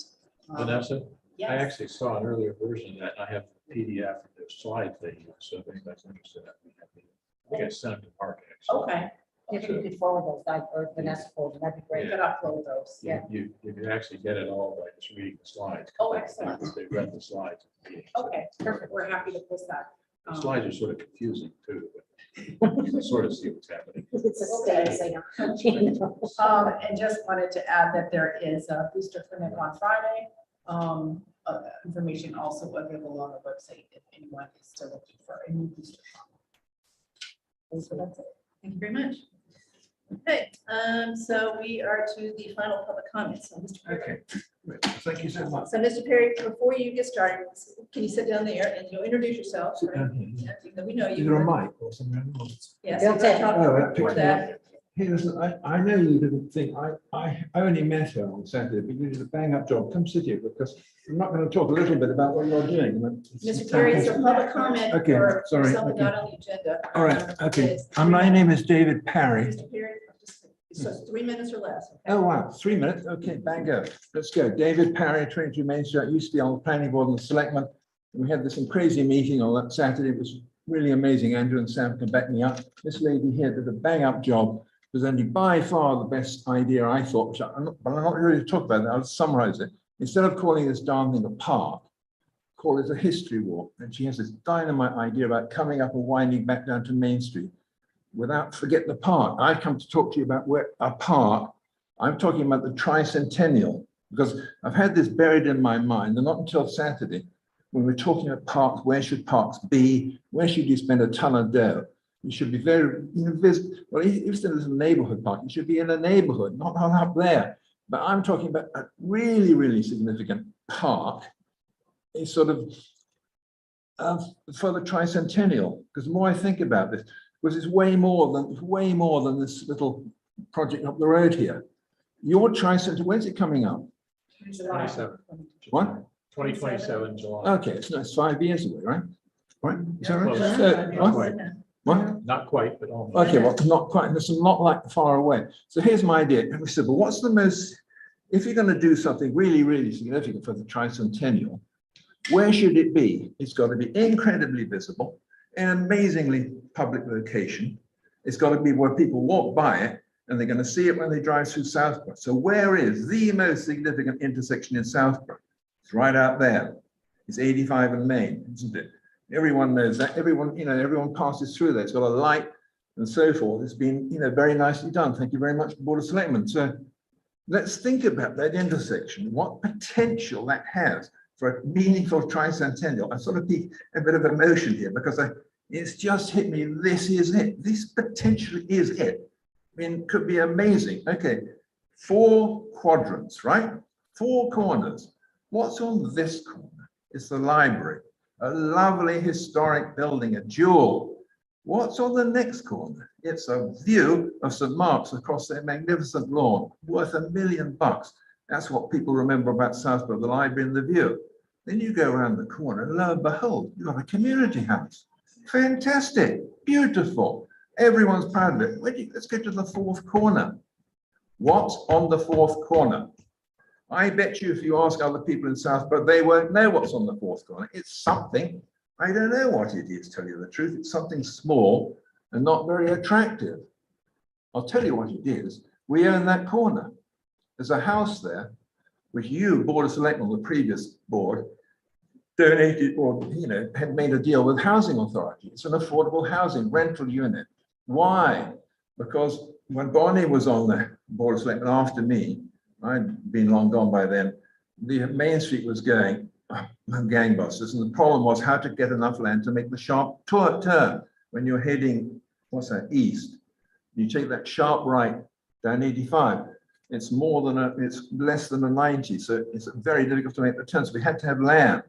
And instead of eminent domain, lo and behold, the homeowner, bless his soul, was going to sell and move to Florida. And so Barney said, well, 2 and 2 together and say, let's buy it. The Board of Selectmen agreed. It went through town meeting. It's an obvious buy for not much money. But now let's think. That's the 4th corner. Now get your brains thinking. It's crummy looking. I mean, I'm saying the truth here. It's not a very appropriate place for a house. I don't care if they're wealthy or not. You know, it's on the corner, it's got trucks who are trying to, you know, putting on the accelerator to get uphill, aren't they? They're going to get uphill if they're coming from the south. They're hitting all the, so the jet engine's going, I've got to turn the left or right, I guess, just so the engines are running, the exhaust is noisy, the lights are going, and then it's not a very attractive place to live. Let's face it, you know, facts. But what is it a good site for? Can we make a swap, find a house somewhere else, or even 2 units somewhere else, make the housing authority whole, because we don't want to kick a person out, you know, find him another place to live. You've got 5 years, for heaven's sake, it's great, 5 years, more than I thought. Now, look, that land is like 4 feet below grade. That's the problem. That's why no one knows what's there. It's sunk. The house is way down. That sort of granite rock wall is like, goes 2 feet up, 4 feet down, 6 feet down. It used to be huge. I think they were ash or silver, lovely silver bark on those magnificent, they're all cut down, it's all gone. So the trees which made it look nice are all gone. So it looks like, I'm not going to use the word, but it doesn't look very nice. There's not even a single tree. I don't know why. We had all these trees given us for free. We didn't put one there. Amazing. I couldn't understand it. So buy it, move the tenant out, replace the house, raise the level of the land to at or more than the grade of Main Street. So you know, it slopes back up, and not having this wall in front, but the wall at the back. The wall could be a backdrop, a very attractive wall, but why not use the stone, you know, the Moshe of Southwest City of town of Stones, whatever it's called. You know, wrap the wall high in back. So it's a backdrop. You know, you're not looking at the monument, looking at a house beyond it. You're looking at what's over there, and the wall forms a background. Okay. Now, what can you put there? It's a half acre, probably less than a half acre. It's tiny. But you can put a statue to the founders, e.g., I don't know who they are, Faye Burnett, for instance. Is there a statue to them anywhere? I don't know. Actually, I ran this idea by St. Mark's years ago, and I got the brush off. But the more I think about it, this is the answer. You know, there should be one, but they didn't buy into the idea because I had other ideas for them, and they spent their money elsewhere. So good for them. Anyway, think about this. Think about the potential. You know, I don't care what the statues are, but you know, have a committee. Your committee is, you know, figure out what the statues are going to be of, if there are any statues. But you know, you should certainly have benches because people walk by there. If you don't have benches up here, no one's going to sit on the bench up there. You know, you Patty agree with that. You don't want to have benches up there. You want people to walk up there on the history walk, and you know, this was an indie ground. This is a wood. This is a town hall. There's this church with a spire. There's the old cemetery. You know, there's incredible history walk. Forget the park up there. Put the park here and make it really, really significant. You know, Tricentennial, set up a committee. You know, fix the house issue. Fix the, you know, the design issue. Come on, don't hard on us hanging for this, for God's sake. We need a really class A landscape designer, you know, a monument designer, not a road designer. It's a problem up the street. You know, really, I'm sort of telling the truth here. You don't want someone like that. You want a really class A act. So get a committee to figure out who we're going to hire. Okay, you know, go to some people at Harvard University. We've got the gist of it, but you're like 9 or 10. Okay, I'm done. And I feel bad. You've come all the way in this. No, I wanted to get it off my So- chest. I thought I could wait till next week. I said, no, I'm going to come tonight. It's hot off the top. It was a fantastic meeting, wasn't it? Everyone doing today was hostility. You know, these goddamn 3 designs, over-design, overkill. What the hell we got a park up here for? We ended up leaving with no damn park and a lovely history walk. You know, it was a great meeting, wasn't it? It was absolutely amazing. Say that because you're not very enthusiastic, but it's a bloody No, good there was. meeting. The key was we had coffee and donuts and we had. Yeah, we had great coffee and donuts, and afterwards everyone sat around and chatted. It was fantastic. You go in, because I went in there to be incredibly critical of what was going on up there. I said my piece, but I'm not saying that tonight because that's not what I'm here for. Anyway, thank you so much. Thank you very much. Be careful. I have a hip replacement, so it's not Be very. careful, it's Look, slippery. I'm going to do a demo here. When you have a hip replacement, you daren't take that first step. You know, get out of bed at 4 o'clock in the morning, everything hurts, and you daren't do that. So this is what you do. I'm going to send a memo to my doctor, you know, helpful hints to those who are about to cut the pieces. What you do is, this is true, like 5 a.m. in the morning, you do this. wait that, wait that, wait that, wait that, and then you go like this. You waddle. And it's magic, you see? Anyway. David, I waddle and I don't have a hip replacement. Anyway, Thank so you. I Thank you, want David. to keep up the good work. Have a great night. Cheerio. Take care. Motion to adjourn. So moved. Second. All in favor? Thank you. Thank you.